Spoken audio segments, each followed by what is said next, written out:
यो हो कार्यक्रम नागरिक सवाल अनि म नारायण अवस्थी प्रविधिमा साथ दिँदै हुनुहुन्छ आरडीजी र छोटोजीले। यहाँहरूले नागरिक सवालमा आज सुन्नुहुनेछ। हामीले कुराकानी गर्नेछौँ सुदूरपश्चिम प्रदेशका स्वास्थ्य निर्देशक डाक्टर गुणराज अवस्थी, सेती प्रादेशिक अस्पतालका मेसु डाक्टर हेमराज पाण्डे, सेती प्रादेशिक अस्पतालका विकास समितिका अध्यक्ष दुर्गा प्रसाद जोशी, त्यसैगरी नेपाली काङ्ग्रेसका संसदीय दलका प्रमुख सचेतक गोविन्दराज बोहरासँग कुराकानी गर्नेछु। मैले उहाँको फोन उठ्दैन, त्यही भएर चाहिँ माननीय कर्ण मल्ल को नाम पनि लिस्टमा राखेको छु, उहाँसँग कुराकानी गर्नेछु यदि बोहराजीको नम्बर उठेन भने। नेकपाका प्रमुख सचेतक तारा लामा तामाङजीसँग कुराकानी गर्नेछु।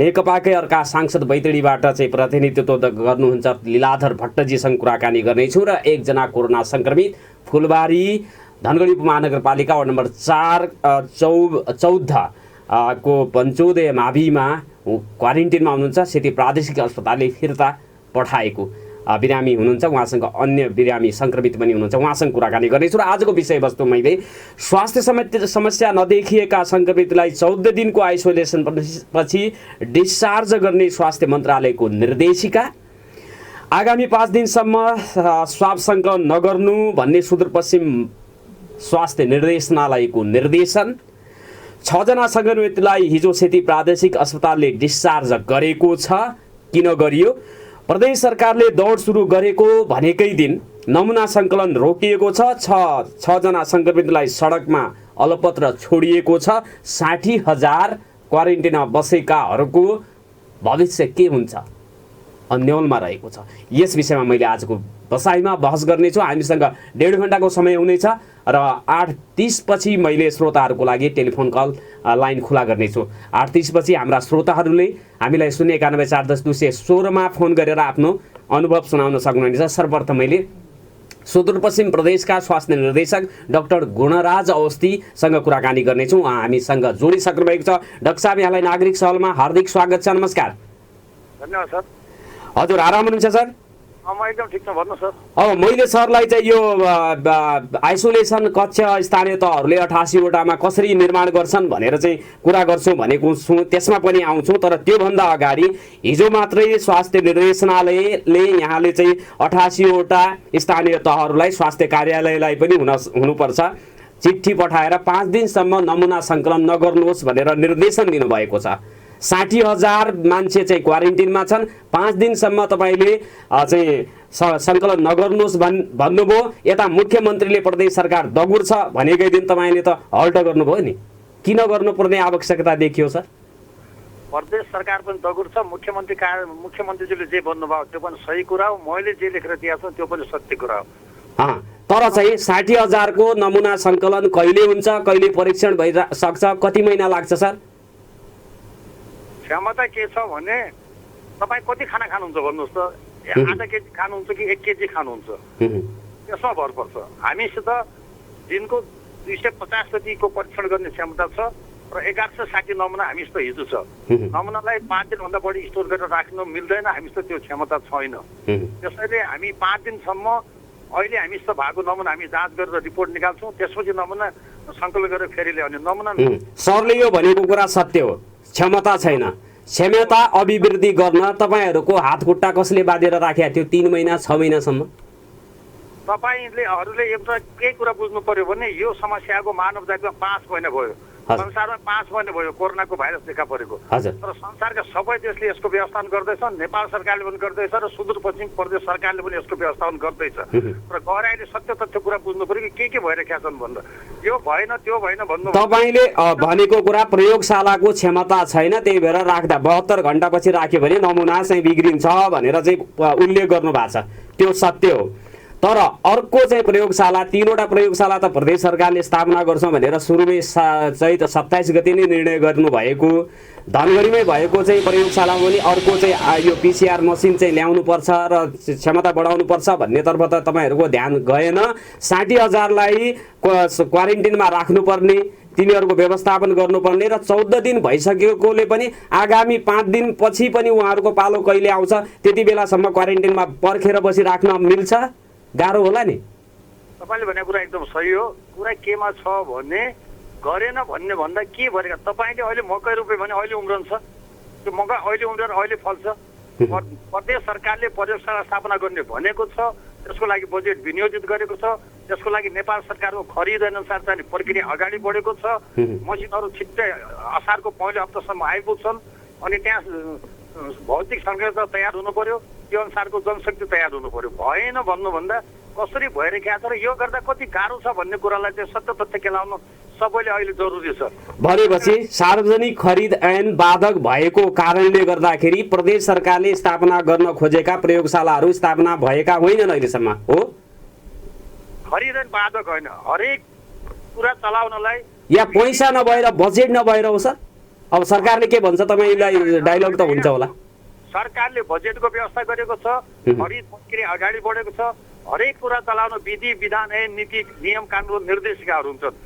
जस्तो तपाईहरु अब सर चाहिँ कानुन बनाउने ठाउँमा त हुनुहुन्न मैले यो कुरा बुझेको छु तर कानुन बनाउनेसँग तपाईको प्रत्यक्ष सम्पर्क हुन्छ तपाईले एउटा चाहिँ निर्देशनालयको नेतृत्व गरिराख्नु भएको छ ती कानुन बनाउनेहरूलाई जो कानुन बाधक भएको छ यस्तो अप्ठ्यारो अवस्थामा तपाईहरूले 14 दिन क्वारेन्टिनमा बसेर पोजिटिभ देखिएको छ उसमा लक्षण छैन भने उसलाई घर पठाउन चाहिँ कार्यविधि तुरुन्त परिवर्तन गर्यो सरकारले हैन तर मसिन खरिद गर्नुपर्छ भन्ने कुराको लागि सार्वजनिक खरिद ऐन अथवा अन्य कानुनहरू परिवर्तन गर्ने आवश्यकता नदेख्ने जनतालाई चाहिँ पिरमार्का पार्नको लागि तुरुन्त आफ्नो सजिलोका लागि चाहिँ परिवर्तन गर्ने यो चाहिँ किन गर्नुहुन्छ भनेर भन्नु पर्यो नि नागरिकका तर्फबाट तपाईँ पनि राष्ट्र सेवक कर्मचारी हो हामीले आफ्नो ठाउँमा जे भन्नु छ हामीले भनेका छौँ जे गर्नुपर्छ हामीले गरेका छौँ हाम्रो पदीय दायित्व के हो हाम्रो कर्तव्य के हो त्यो हामीले पालना गरेका छौँ म तपाईँलाई एउटा प्रश्न सोध्छु तपाईहरु सञ्चार गृह चलाउनुहुन्छ सञ्चारकर्मी हो जनचेतना फैलाउनुहुन्छ त्यसको लागि यहाँहरूलाई धन्यवाद दिन्छु तपाईँ यस्तो जुन अहिले सञ्चारको सेट छ त्यो त्यति छिटै तुरुन्त आउँदैन होला त्यसका निश्चित प्रक्रियाहरू छन् तपाईँले त्यो मिलेन भने तपाईँ आफ्नो समूहलाई चाहिँ आफ्नो जुन हो पेसागत सम्बन्धित व्यक्तिलाई तपाईँहरू अवश्य सल्लाह दिनुहुन्छ होला त्यस्तै म पनि एउटा स्वास्थ्यको साधारण कर्मचारीको नाताले मैले स्वास्थ्य यही हुनुपर्छ भनेर नेपाल सरकार प्रदेश सरकार र विश्व स्वास्थ्य संगठनले थुप्रैले मैले जानेका सल्लाहहरू दिएको छु अब कति कार्यान्वयन हुन्छ कति कार्यान्वयन हुँदैन त्यो सबै कुरा आफैले चाहे जस्तो हुँदैन तर 5 महिनाको बिचमा मानव जातिले सोचेकै थिएन पहिले त काठमाडौँमा हुँदैन थियो त्यसपछि काठमाडौँमा यसको भाइरसको जाँच हुन थाल्यो त्यसपछि धनगढीमा सुरु भयो अहिले देशका 21 ठाउँमा भएको छ भोलि बिस्तारै 75 जिल्लामा पुग्छ घाँटी हेरेर मात्रै हालिदिनुपर्छ ठुलो हार चाहिँ घाँटीमा निल्न सक्नुहुन्न कसैले पनि भएन भन्दा किन भइरहेको छैन र गर्दा कसरी गरिन्छ भन्ने कुरा गहिरामा गएर हेर्दियो भने मात्रै तपाईँ हामी सबैजना अगाडि अब यो त सरकारको सजिलोको लागि नागरिकहरूले चाहिँ त्यतिकै मर्दिनु पर्ने शहादत प्राप्त गरिदिनु पर्ने भयो हैन यो हेर्दाखेरि त अब कति बेला पृथ्वीमा के आउँछ भन्ने त कसैलाई थाहा छैन अहिले तपाईँ हामी बसिरहेका छौँ अब हजुर म यो भनौँ न टेलिफोन संवाद गरिरहेका छौँ अहिले हावाहुरी आइदिएर गममै लडाइदिनु पनि सक्छ फ्युचर कसैले पनि यो समस्या आउला भन्न सकिँदैन र यसै टार्न सकिन्छ भन्ने एउटा तर सरकार चाहिँ पन्छियो मातहतका निकायहरू पन्छिए तपाईहरूको कार्यक्षमता देखिएन यो चाहिँ कार्यक्रम योजना चाहिँ बनेन जसले गर्दाखेरि आउँदैन यस्तै हो भन्दै तपाईहरू चाहिँ दिन काट्नुभयो र काम भएन फिल्डमा काम भएन कागजहरू जुन चाहिँ नियम कानुनहरू जो छ नि त्यसलाई परिवर्तन गर्ने चेष्टा पनि गरिएन र अहिले जस्तो 5 दिनसम्म सर मैले चाहिँ प्रश्न चाहिँ स्वास्थ्य कर्मीहरूले नै गरेको गुनासो हैन गाउँमा 88 वटा स्थानीय तहका प्रत्येक वडामा क्वारेन्टिन छन् 60,000 नागरिक छन् आज 13 दिन भएको भोलि चाहिँ घर जान पाउनुपर्छ उनीहरूको स्वाब सङ्कलन भएन आरडीटी परीक्षणको त कुरै नगरौँ अब त्यस्तो भइसकेपछि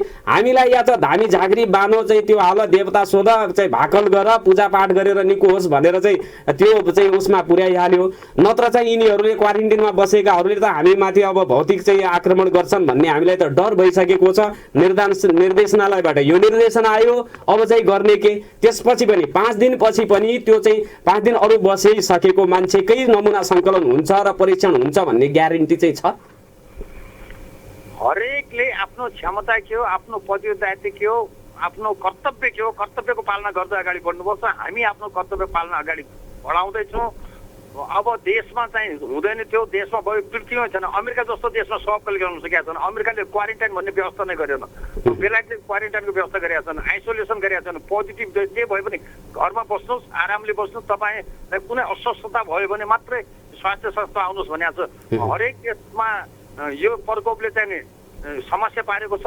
यसलाई चाहिँ नि जनमानसमा चाहिँ नि यो गरेन सरकारले त्यो गर्न भन्नुभन्दा कसैले पनि चाहे तपाईँहरूको सञ्चार गिरोस् अर्कोस् प्रयास भइरहेको छ। नभएको भए यत्रो क्वारेन्टाइन कसरी हुन्थ्यो होला, यत्र विदेशमा भएका मान्छेलाई कसरी ल्याएर क्वारेन्टिन त कन्सन्ट्रेसन क्याम्प जस्ता छ नि। हिटलरको कन्सन्ट्रेसन क्याम्प र नेपालका क्वारेन्टिन उस्तै भए भन्ने भयो। ब्रिडिङ हाउस भएको छ, क्वारेन्टिन संक्रमण त्यहीबाट फैलिएको छ, समुदायमा त छैन नि। न क्वारेन्टिनको व्यवस्थापन गर्न सक्यो सरकारले, नमुना सङ्कलन गरेर परीक्षण गर्ने चाहिँ गर्यो। अहिले भयो कि चीनको वुहानबाट यो भाइरस फैलाउँदा त्यहाँ क्वारेन्टाइन थियो र यो त पृथ्वीमा आइपरेको एउटा मानव जातिको उसले कति छिटो नियन्त्रण गर्यो भन्ने कुराको बाट पनि नेपाल सरकारले पाठ सिक्नु पर्थ्यो होला नि। नेपाल सरकार आफ्नो क्षमताले भए अनुसार काम अगाडि बढाइरहेको छ। कसले कुन दृष्टिले हेर्छ र कसको सोचाइ के छ भन्ने कुरामा फरक कुरा हो। सकारात्मक सोचले हुन्छ भने नेपाल सरकारले धेरै व्यवस्था गरेको छ। जसले गरेकै छैन भनेर सोध्छ भने उसलाई गरेको जस्तो लाग्दैन। यसमा धेरै कुरा भनिराख्नु पर्दैन। तर हामी यो प्रदेशमा मात्र होइन, सिङ्गो देशलाई कोरोना मुक्त बनाउन नेपाल सरकारको नीति नियम अनुसार स्वास्थ्यको साधनहरू। अब सर कोरोना मुक्त भन्दै हुनुहुन्छ, सङ्क्रमितलाई घर पठाउँदै हुनुहुन्छ। हिजो सेती प्रादेशिक अस्पतालले 6 जनालाई चाहिँ घर पठाइदिएको छ। अलपत्र अवस्थामा झरीको बिचमा तत्र डुले उहाँहरू चाहिँ पसलहरूमा गए, नास्ता खाए, सामानहरू किने। त्यसबाट सङ्क्रमण अब चाहिँ कतिलाई हुन्छ त्यसको हेक्का नराखिकन सम्बन्धित स्थानीय तह, जनप्रतिनिधि अथवा जिल्ला प्रशासन कार्यालयसँग समन्वय नगरिकनै त्यो चाहिँ पठाउन मिल्छ। सेती प्रादेशिक अस्पतालले पनि तपाईँको निर्देशनमा चाहिँ पठाएको हो कि सामाजिक विकास मन्त्रालयले अथवा सङ्घीय सरकारले चाहिँ निर्देशित गरेर चाहिँ पठाएको, यसको बारेमा जानकारी छ यहाँलाई? नेपाल सरकारले निर्णय गरेर स्वास्थ्य मन्त्रालय मार्फत जारी भएको निर्देशिका अनुसार चाहिँ नि उहाँहरूलाई घर पठाइएको हो। यो न त प्रदेशको सामाजिक विकास मन्त्रालयले बनाएको निर्देशिका हो, न त मेरो निर्देशन हो। त्यो नेपाल सरकारको स्वास्थ्य मन्त्रालयले बनाएको निर्देशन हो। नेपालका विज्ञ र विश्व स्वास्थ्य सङ्गठन लगायत विश्वका ठुल्ठुला विज्ञहरूले बनाएर अन्तर्राष्ट्रिय हरेक देशले चाहिँ त्यो हिसाबले हिँड्नुपर्छ भन्ने निर्देशिका बनाइसकेपछि नेपालले पनि जारी गरेर स्वास्थ्य मन्त्रालयको वेबसाइटहरूमा छ। यहाँहरू सबै अत्यन्त विज्ञहरू हुनुहुन्छ, सञ्चारकर्मीहरू, जसलाई थुप्रै आइटीको नलेज छ।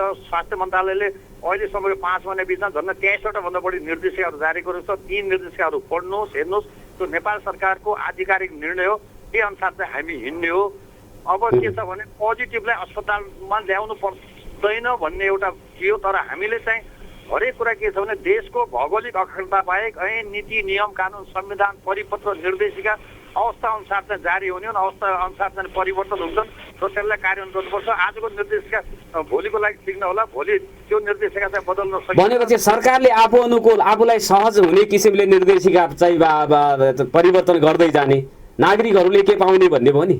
10 अर्ब चाहिँ खर्च भयो भनेर भनेको छ सरकारले।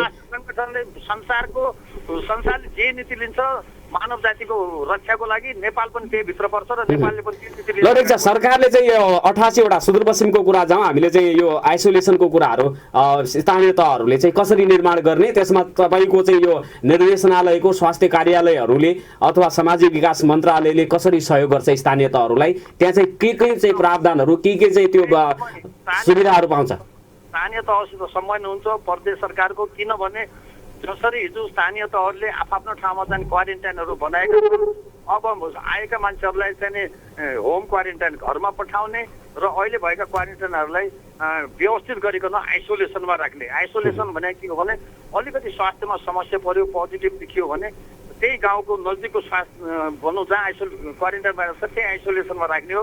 अनि त्यहाँ स्वास्थ्य कर्मीहरू हुन्छन्, उहाँले प्रत्यक्ष सम्पर्कमा उहाँहरूको स्वास्थ्य अवस्था बुझ्नुहुन्छ, जाँच गरिराख्नुहुन्छ। जसलाई थप उपचार गर्नलाई अस्पताल पठाउनु पर्यो त्यहाँबाट छनौट गरेर चाहिँ अस्पताल पठाउने हो। अहिलेको क्वारेन्टाइनले व्यवस्थित रूपमा चाहिँ आइसोलेसन रूपमा चलाउने हो। भनेपछि प्रत्येकवटा स्थानीय तहमा आइसोलेसन 50 बेडको हुनेछ र त्यहाँ चाहिँ त्यो स्थानीय तहभरिका चाहिँ सङ्क्रमितहरू राखिनेछन्। तपाईँको क्षमता छ भने 50 बेडभन्दा बढी पनि हुन्छ। अब कुनै स्थानीय तहमा 50 बेडको पनि भौतिक पूर्वाधार क्षमता छैन भने त्यहाँ नहुनु पनि सक्छ। र बढीभन्दा बढी जाने आइसोलेसन रुमहरू जुन अहिले क्वारेन्टाइन छन् ती क्वारेन्टाइनले नै परिवर्तन गरेर। तर सर यहाँनिर आइसोलेसन नबनिसक्दै बैतडीको शिवनाथ गाउँपालिकाका 4 जना र यो चाहिँ अछामको मेल्लेक गाउँपालिकाका 2 जनालाई हिजो चाहिँ उता स्थानीय तहहरूले त्यस्तो आइसोलेसन तयार नगरिकनै डिस्चार्ज गरियो नि। यो गलत भएन? होइन गलत त्यो गलत भएन, तर पोजिटिभ हुने बित्तिकै अस्पताल ल्याउनुपर्छ भन्ने जुन हामीले सुरुवात गर्यो त्यो चाहिँ नि गलत थियो। अब त्यो नयाँ निर्देशक त्यो परिवर्तन भएको छ। तपाईँको शारीरिक अस्वस्थता कुनै पनि छैन, तर त्यो पोजिटिभ छ भन्दैमा आत्तिनु पर्दैन। जुन सिद्धान्तहरू दिएको छ त्यो पालना गर्नुहोस्। आइसोलेसन अझ निर्देशिकामा त घर होम क्वारेन्टिनमै भनेको छ। होम क्वारेन्टिनमा बसेको मान्छे दूरदराजमा जहाँ गाडी पुग्दैन, टेलिफोनको नेटवर्क हुँदैन, स्वास्थ्य कर्मी चाहिँ स्थानीय तहमा कस्तो छ, के अवस्था छ यो यहाँलाई जानकारी छ।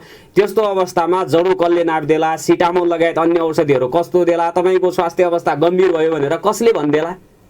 यो त सरकारले दायित्व लिनुपर्छ नि। पोजिटिभ आएकोलाई त चाहिँ उ गर्न सक्ने, फेरि फैलिन नदिनको लागि पनि नियन्त्रण काम गर्ने अभिभावक सरकार हुने होइन।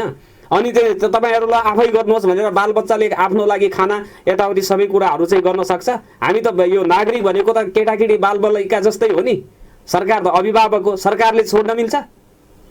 सरकार भनेको गाउँ गाउँमा छ। त्यही भएर निर्देशिकाहरू यहाँहरूले पढ्नुहोस्। वडा अध्यक्षको समन्वयमा स्वास्थ्य कर्मी, महिला स्वास्थ्य स्वयंसेविका लगाएर एउटा समिति बनेको छ। वडा अध्यक्ष चाहिँ एउटा जननिर्वाचित प्रतिनिधि, उहाँले व्यवस्थापन गर्ने, स्वास्थ्य कर्मीले स्वास्थ्यको अवस्थामा आएर बुझ्ने, अरू चाहिँ त्यहाँ भएका स्थानीय क्लब र अरूलाई राखेर एउटा समिति बनाएको छ। एउटा वडाकोमा पुरै घुम्नको लागि 3 दिन लाग्ने वडाहरू पनि छन् हाम्रो। 3 दिन होइन, तपाईँ डोल्पा जानुहोस् अथवा मुगुतिर जानु 6 दिन पनि लाग्न सक्छन्। म नेपालको 57 जिल्लाका गाउँ गाउँ पुगेको छु। मलाई थाहा छ नेपालको भूगोल कस्तो छ भनेर। भनेपछि यहाँले निर्देशक यहाँले चाहिँ 60,000 क्वारेन्टिनमा छन्, उहाँहरूलाई चाहिँ सहज ढङ्गले स्थानीय तहहरूले चाहिँ गरिराखेको होला। उहाँहरू तपाईँले अझ 14 दिन बस्नुहोस् भनेर पनि बस्छन् जस्तो लागेर चाहिँ यो निर्देशन दिनुभएको 5 दिनसम्म सङ्कलन गर्ने। तपाईँको एउटै ऊ छ, हाम्रो चाहिँ क्षमता छैन भनेर। तर म त्यहीँनिर फर्किन चाहन्छु। क्षमता अभिवृद्धि गर्नको लागि काम त शून्य भयो नि, गर्दै गरेन, गर्छौँ मात्रै भन्नु हो। अब यो प्रदेश सरकारले पनि भन्छ सम्बन्धित मन्त्रीज्यूहरू चाहिँ बोल्न चाहनुहुन्न, अब तपाईँ कर्मचारीहरूलाई हामीले सोध्नुपर्ने हुन्छ। होइन, मन्त्रीज्यूहरूले बोल्नुहुन्छ, ठाउँमा बोल्नुहुन्छ, हरेक आफ्नो बोल्ने ठाउँहरू हुन्छ। मन्त्री परिषद एउटा जिम्मेवार निकाय हो, उसले चाहिँ निर्णय गरेको छ, कार्यान्वयन गर्ने कर्मचारी हो। कर्मचारीलाई यहाँले सोध्नुहुन्छ, त्यो ठिकै पनि हो। कर्मचारीबाट जानकारी लिनु पनि पर्छ, त्यो सही पनि हो। र जे छ त्यो भन्नु। तपाईँले बिहा गरेको दिन बच्चा जन्माउन सक्नुहुन्छ? बिहे गरेको दोस्रो दिन बच्चा जन्माउन कन्सेप्सन चाहिँ हुन सक्छ। तपाईँको त कन्सेप्सनै भएन त। होइन, जस्तो प्रश्न त्यस्तै छ। बिहा गरेको दिन बच्चा जन्मन्छ, कन्सेप्सन त हुन सक्छ नि। तपाईँको चाहिँ 3 महिना भइसक्यो, प्रगति खै? तपाईँहरूले सुन्ने पनि धैर्य रहेको। बिहा गरेको दिन गर्भ रहे पनि बच्चा जन्मन 9 महिना लाग्छ। नर्मल बच्चा जन्म 9 महिना लाग्छ। जस्तै हामीले योजना बनाएका छौँ, प्रयोगशाला स्थापना गर्ने, सामग्री भित्र्याउने। प्रदेश सरकारले चाहिँ निर्णय गरेको छ स्थानीय तहमा चाहिँ आइसोलेसनको व्यवस्थापन गर्ने, हरेक जिल्ला सदरमुकाममा चाहिँ 500 बेडसम्मको व्यवस्थापन गर्ने थुप्रै निर्णय गरेका छन्। तर ती निर्णय कसरी कार्यान्वयन भएका छन् भनेर चाहिँ त्यो पनि त जान्नु आवश्यक छ होला नि। कार्यान्वयन भएको छैन भने क्वारेन्टिनमा मान्छेहरू मरिराखेका छन्, क्वारेन्टिनमै मान्छेहरू चाहिँ मृत्यु भइराखेको छ। आरडिटी पोजिटिभ देखिसकेको मान्छेलाई PCR परीक्षण भइराखेको छैन। अहिलेसम्म जति कोरोना संक्रमितबाट मरे अस्पतालको आइसियू अथवा भेन्टिलेटरमा कति 2 या 3 जना भन्दा बढी चाहिँ अस्पतालै पुगेका छैनन्। अहिले कोरोना आएको तपाईँको पृथ्वी 5 महिना भयो। अमेरिकामा 3 लाख भन्दा बढी मर्यो भनेको छ, अन्त मर्यो भनेको छ। नेपालमा 11 जना मर्यो भनेको छ। कम्तीमा अमेरिका लगायत त्यहाँ चाहिँ भेन्टिलेटर आइसियू पाएर चाहिँ मर्या छ। अति क्रिटिकल अवस्थामा भएकाहरू मर्या। यहाँ त युवा मरेको छ, 20 वर्षको, 25 वर्षको, 30 वर्षकोलाई केही हुँदैन भनेको छ। 2 वर्षीय बालिका पनि मर्नुपर्ने अवस्था आएको छ। होइन, के त्योभन्दा अगाडि 2 वर्ष। अनि यो बिचमा भेन्टिलेटर सुदूरपश्चिमको लागि कति खरिद गर्नुभयो यहाँहरूले? आइसियू कक्ष कति थपिए? तपाईँहरू पहिले थोरै सुन्ने पनि गर्नुहोस्, अनि एकतर्फी धेरै भन्यो भने आन्सर दिनु पनि गाह्रो हुन्छ। हजुर हजुर भन्नुहोस्। तपाईँहरू यहाँ कुरा के सुन्नुहोस् भने के हिजो 2 वर्षको बच्चा, 5 वर्षको बच्चा, 20 वर्षको बच्चा मर्या थिएन कोरोनाको सङ्क्रमण यो पृथ्वीमा नआउँदासम्म?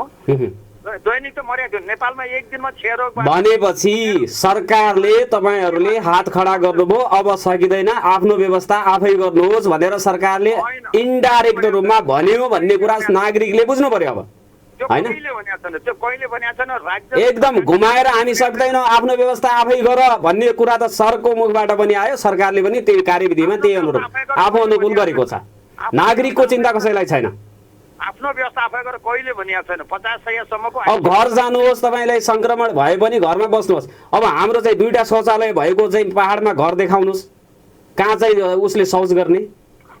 घरको चाहिँ अवस्था, पहाडका चाहिँ घरहरू, विपन्न वर्गका घरहरू, उसले खाने चाहिँ खानाको अवस्था लाइफस्टाइल हेर्नुहोस्, कम्तीमा चाहिँ यो अवस्थामा सरकारले नागरिकको स्वास्थ्यको चाहिँ जिम्मा चाहिँ केही महिनाका लागि त लिन सक्नु पर्थ्यो नि, सकेन। सुदूरपश्चिम प्रदेश सरकारले पनि सकेन, तपाईँहरूले पनि त्यो किसिमको चाहिँ कार्यविधिहरू गर्ने। सुदूरपश्चिमले आफ्नै बलबुतामा केही गर्न सक्छ है, गण्डकीमा भइराखेको छ, गण्डकी प्रदेशले आफ्नै बलबुतामा राम्रो काम गरिराखेको छ, सङ्क्रमित पनि कम छन्। सुदूरपश्चिममा सबभन्दा बढी विदेशबाट आएका छन्, तपाईँहरू चाहिँ हात खडा गरिदिने?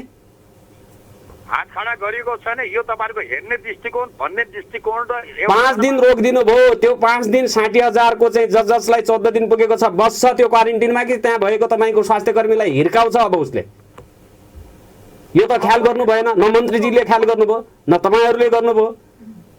अनि तपाईँहरू कार्यविधि कानुन सबै चाहिँ देखाउनुहुन्छ। पैसा छैन भने नागरिकको तहबाट उठाउनु न, पैसा उठ्छ, करोडौँ उठ्छ खरिद गर्नको लागि। तपाईँहरू अरूले भने पनि सुन्नुहुन्छ कि आफू मात्र एकतर्फी बोलिराख्नुहुन्छ?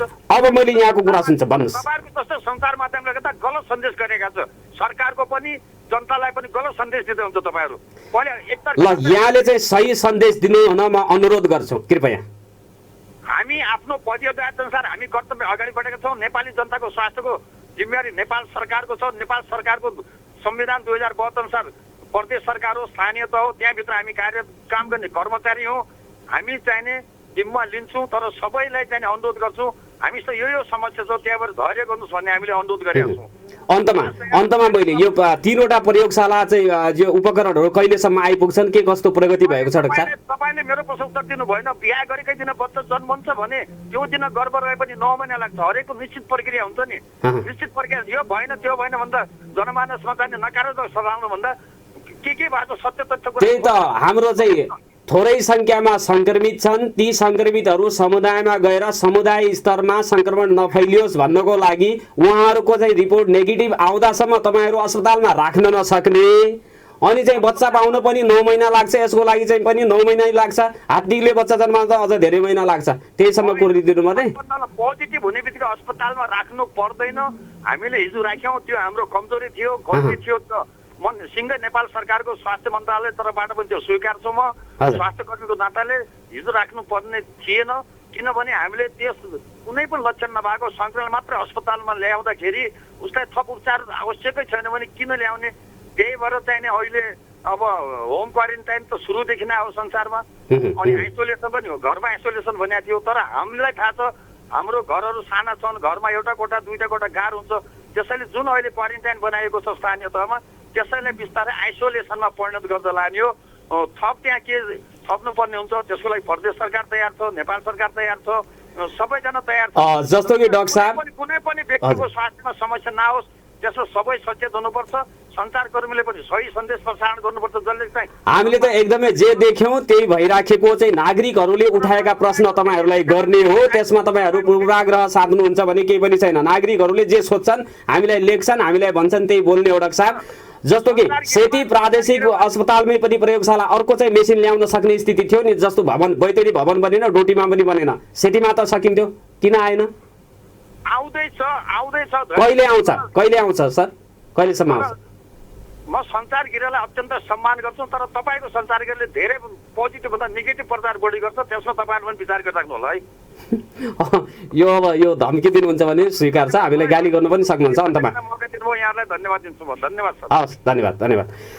हाम्रो सञ्चार गृहले के गरिराखेको छ त्यो त्यसको चाहिँ मूल्याङ्कन गर्ने जिम्मा नागरिकहरूकोमा दिन्छौँ। हामीले के गरिराखेका छौँ भन्ने कुरा होइन, हामीले प्रश्न गर्ने हो, र प्रश्न गर्नको लागि हामीले चाहिँ कडा प्रश्न चाहिँ गर्छौँ। नागरिक तहबाट चाहिँ नागरिकको स्तरबाट जस्तो प्रश्न आउँछ त्यसलाई हामी त्यत्तिकै गर्ने हो, र यसमा हामी चाहिँ एउटा मेडिटेटरको रूपमा मात्रै काम गरिराखेका छौँ, माध्यमको रूपमा काम गरिराखेका छौँ। प्रश्नहरू गाह्रा हुन्छन् र जसले चाहिँ अब सरकारमा बस्नेहरूलाई अझ मन्त्रीजी भएपछि योभन्दा अझ सशक्त प्रश्नहरू सोध्नुपर्ने हुन्थ्यो, मन्त्रीजी चाहिँ बोल्नु न। अब हामी कुराकानी गर्न गइराखेका छौँ कैलाली धनगढी उपमहानगरपालिका वडा नम्बर 14 पञ्चोदय माध्यमिक विद्यालयमा क्वारेन्टिनमा हुनुहुन्छ सङ्क्रमित व्यक्ति एकजना, उहाँसँग अन्य व्यक्तिसम्म 2 जना त्यहाँ चाहिँ सङ्क्रमित हुनुहुन्छ। सेती प्रादेशिक अस्पतालमा आएर सेती प्रादेशिक अस्पतालले फर्काइदिएको छ। उहाँको अवस्था कस्तो रहेको छ, स्वास्थ्य परीक्षण मतलब जो चाहिँ अब आइसोलेसनका कुराहरू पनि आएका छन्, आइसोलेसनमा गएर त्यहाँ चाहिँ स्थानीय तहले स्वास्थ्य परीक्षण गर्ने कुराहरू, अनि त्यो आइसोलेसन कक्षकै भनौँ अथवा क्वारेन्टाइनकै अवस्था कस्तो रहेको छ, त्यसले चाहिँ एउटा सकारात्मक ऊर्जा प्रदान गर्ने किसिमको इन्भाइरोमेन्ट वरिपरि छैन, समुदायले चाहिँ कसरी हेरिराखेको छ भनेर मैले कुराकानी गर्नेछु। हामीसँग एकजना सङ्क्रमित व्यक्ति चाहिँ जोडिनु भएको छ। यहाँलाई नागरिक सहरमा हार्दिक स्वागत छ। नमस्कार। नमस्कार हजुर। के छ तपाईँको स्वास्थ्य अवस्था, ठिक छ? हजुर, हामीलाई स्वास्थ्य अवस्थामा अहिले हिजो अस्तिको भन्दा अलिकति केही फरक भइरहेछ, अलिकति खोकी लागिरहेछ अनि ज्वरो पनि आइरहेछ होइन। त्यसो भएको कारणले सर हामी अहिले त लगभग मतलब सही पोजिसनमा छौँ भन्ने बुझिरहेछौँ। त्यही भएर अहिले हामीलाई समयमा आइसोलेसन बेडमा राखिदिनु भएको भए हामीलाई छिटो हुन्थ्यो। भोलि हामी अप्ठ्यारो कन्डिसनमा आइसकेपछि तपाईँमा कोरोना पोजिटिभ सङ्क्रमित भएको चाहिँ कति दिन भयो? आज हामीलाई पोजिटिभ सङ्क्रमित भइसकेको पुष्टि भएको पनि आज हामीलाई 4 दिन भइसक्यो सर। 4 दिन भएको छ। 4 दिन तपाईँ सेती प्रादेशिक अस्पतालमा कति दिन बस्नुभयो? कुन ठाउँमा भन्नुभयो सर? सेती प्रादेशिक अस्पतालमा तपाईँलाई ल्याइएको हो कि होइन? हामीलाई ल्याइयो सर, ल्याएर पनि एम्बुलेन्सबाट उतारिएन। एम्बुलेन्स चालकले हामीलाई दबाई दिनुभएको हो, दबाई बिहान साँझ भनेर दिनुभयो। तर हामीलाई अप्ठ्यारो भएको बेलामा मात्रै बिहान साँझ खाने हो कि हामीले कुन परिस्थितिमा खाने हो भन्ने किसिमको कुरा पनि हामीलाई प्रष्ट भएन। तपाईँलाई एम्बुलेन्स चालकले औषधि दिए, स्वास्थ्य कर्मीले दिएनन्? स्वास्थ्य कर्मीले दिएन, एम्बुलेन्स चालक दाइले दिनुभएको हो। अब त्यो के हो भन्ने कुरा, त्यसमा के औषधि छ, कसरी खाने भन्ने जानकारी छैन तपाईँलाई? हामीलाई छैन हजुर। अनि के त्यसलाई खाइराख्नु भएको छ कि सिरानीमा राखिराख्नु भएको छ? सर हामीले सिरानीमा राखिरहेको छौँ। हामी बिना जानकारीमा हाम्रो स्वास्थ्य अवस्था यसै बिग्रिरहेछ, त्यसैमा त्यो दबाई कुन तरिकाले खाने, कसरी खाने भन्ने किसिमको जानकारी नहुँदाखेरि हामीलाई यो दबाई खान उचित छैन भन्ने। अनि त्यहाँको चाहिँ वडा कार्यालयबाट स्वास्थ्य कर्मीहरू पनि यो गर्ने, उनले टाढैबाट भए पनि अब चाहिँ सोध्ने के छ कस्तो छ भन्ने कुराहरू यो बिचमा भयो कि भएन?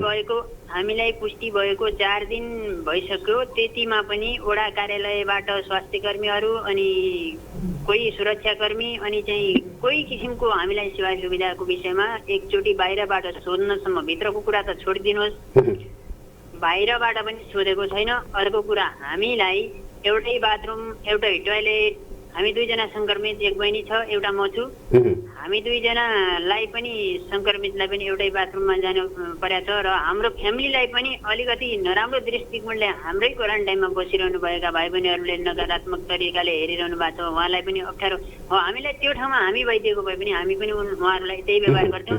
तर हामीलाई केही व्यवस्था हुनुपर्थ्यो। हाम्रो परिवार हेर्नुहोस् अर्कोतिर छ, बच्चा धेरै सानो छ, हामीलाई धेरै किसिमका पीडाहरू भइरहेछन् सर। हामीलाई समयमा उपचार अब त्यो वडा कार्यालयबाट पनि तपाईँहरूको चाहिँ भोजनको व्यवस्था, आहारको कुराहरू, त्यस्तो चाहिँ प्राप्त पोसिलो खानेकुराहरू पाइराख्नु भएको छ? सर केही पनि हामीलाई सेवा सुविधाको बारेमा म यसरी भन्छु, हामीलाई केही पनि पाएको छैन। हामी 6 जना मध्येबाट 2टा मच्छरदानी दिएको हजुर, हामीलाई अरू कुराहरूको केही पनि दिएको छैन। अनि भनेपछि परिवारसँगै तपाईँ 2 जना सङ्क्रमित, परिवार सँगसँगै चाहिँ अलग्गै कोठामा त बसिराख्नु भएको छ, अन्य व्यक्तिहरू पनि क्वारेन्टिनमा छन्, उहाँहरूले पनि डर मानिराखेको अवस्था छ। घर परिवारै क्वारेन्टिनमा छ, घरबाट खाना लिएर खान सक्ने अवस्था पनि छैन तपाईँ?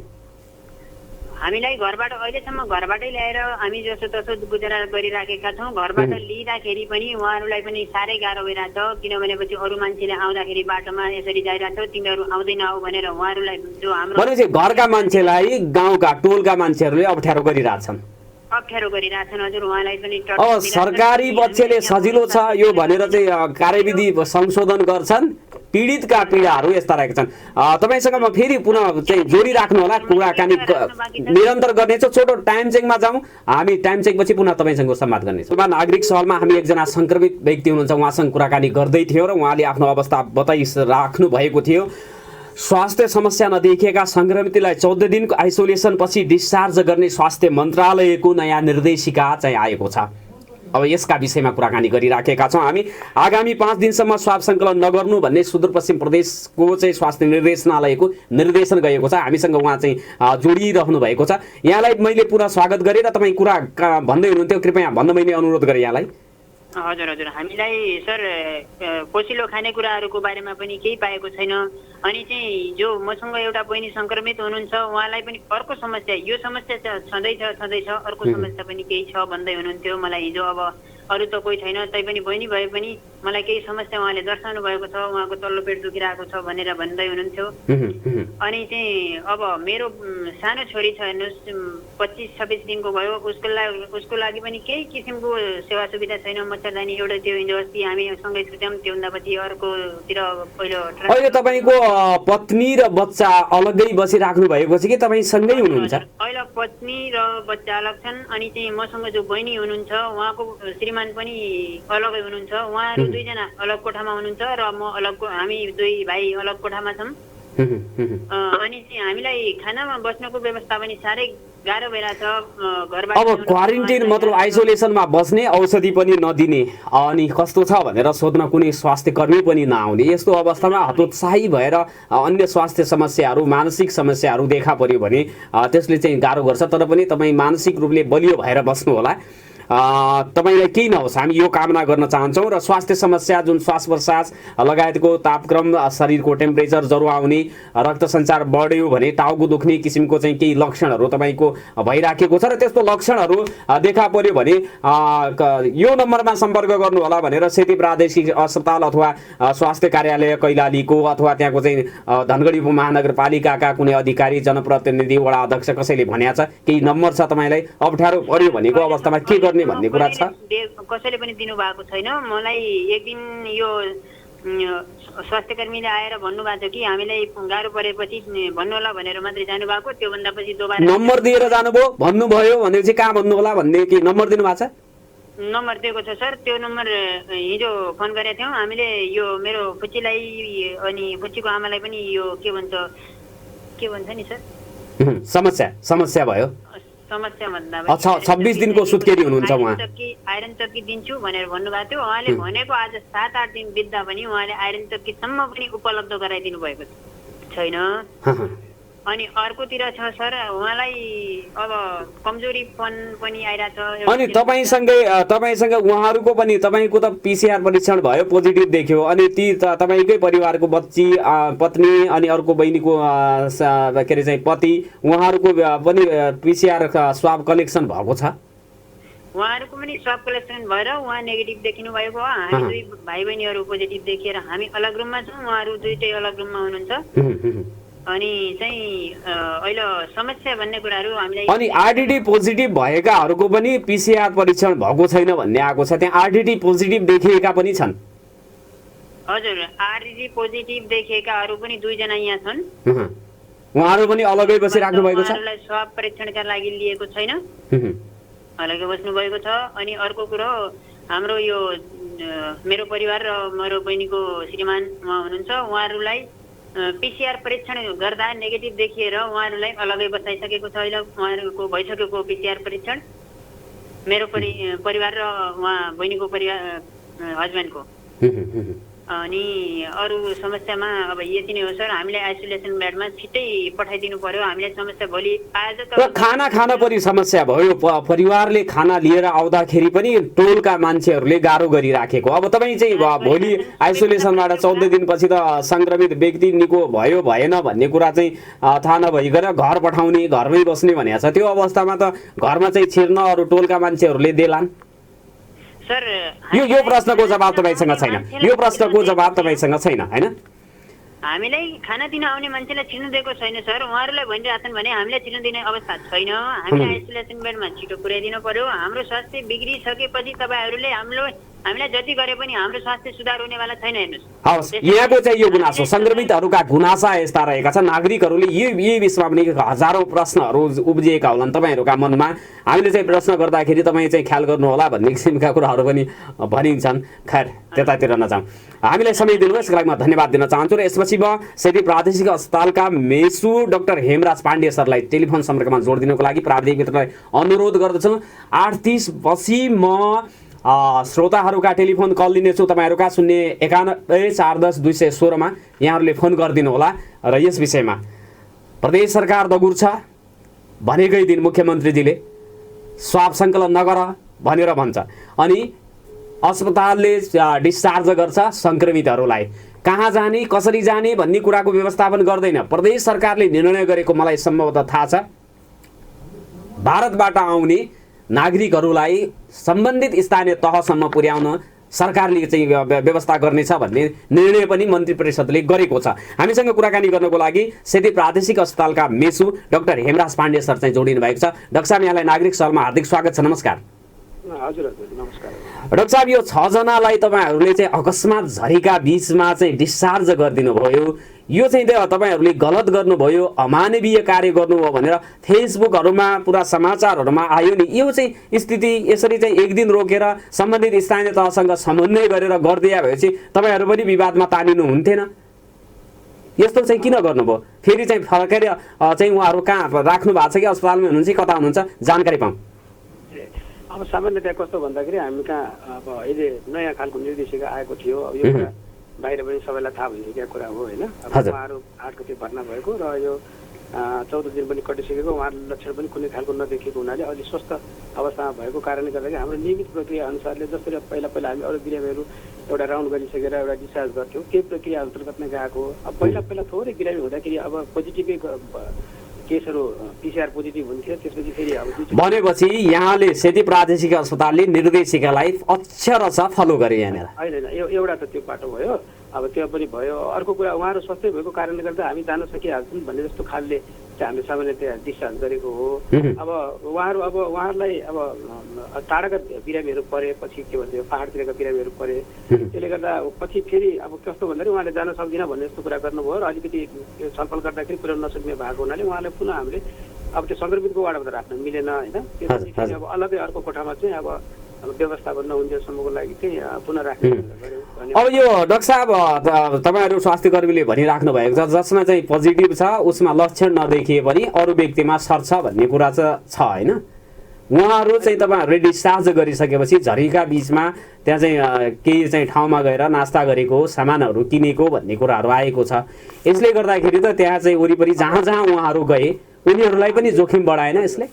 हजुर। अब यहाँ कस्तो छ भन्दाखेरि अब यो रोगको बारेमा चाहिँ दिन प्रतिदिन नयाँ खालको अवधारणाहरू आइरहेको हुन्छ होइन। त्यसले गर्दाखेरि त्यो समय सापेक्ष जे खालको निर्देशिका आउँछ त्यही हामीले फलो गर्नुपर्ने हुन्छ।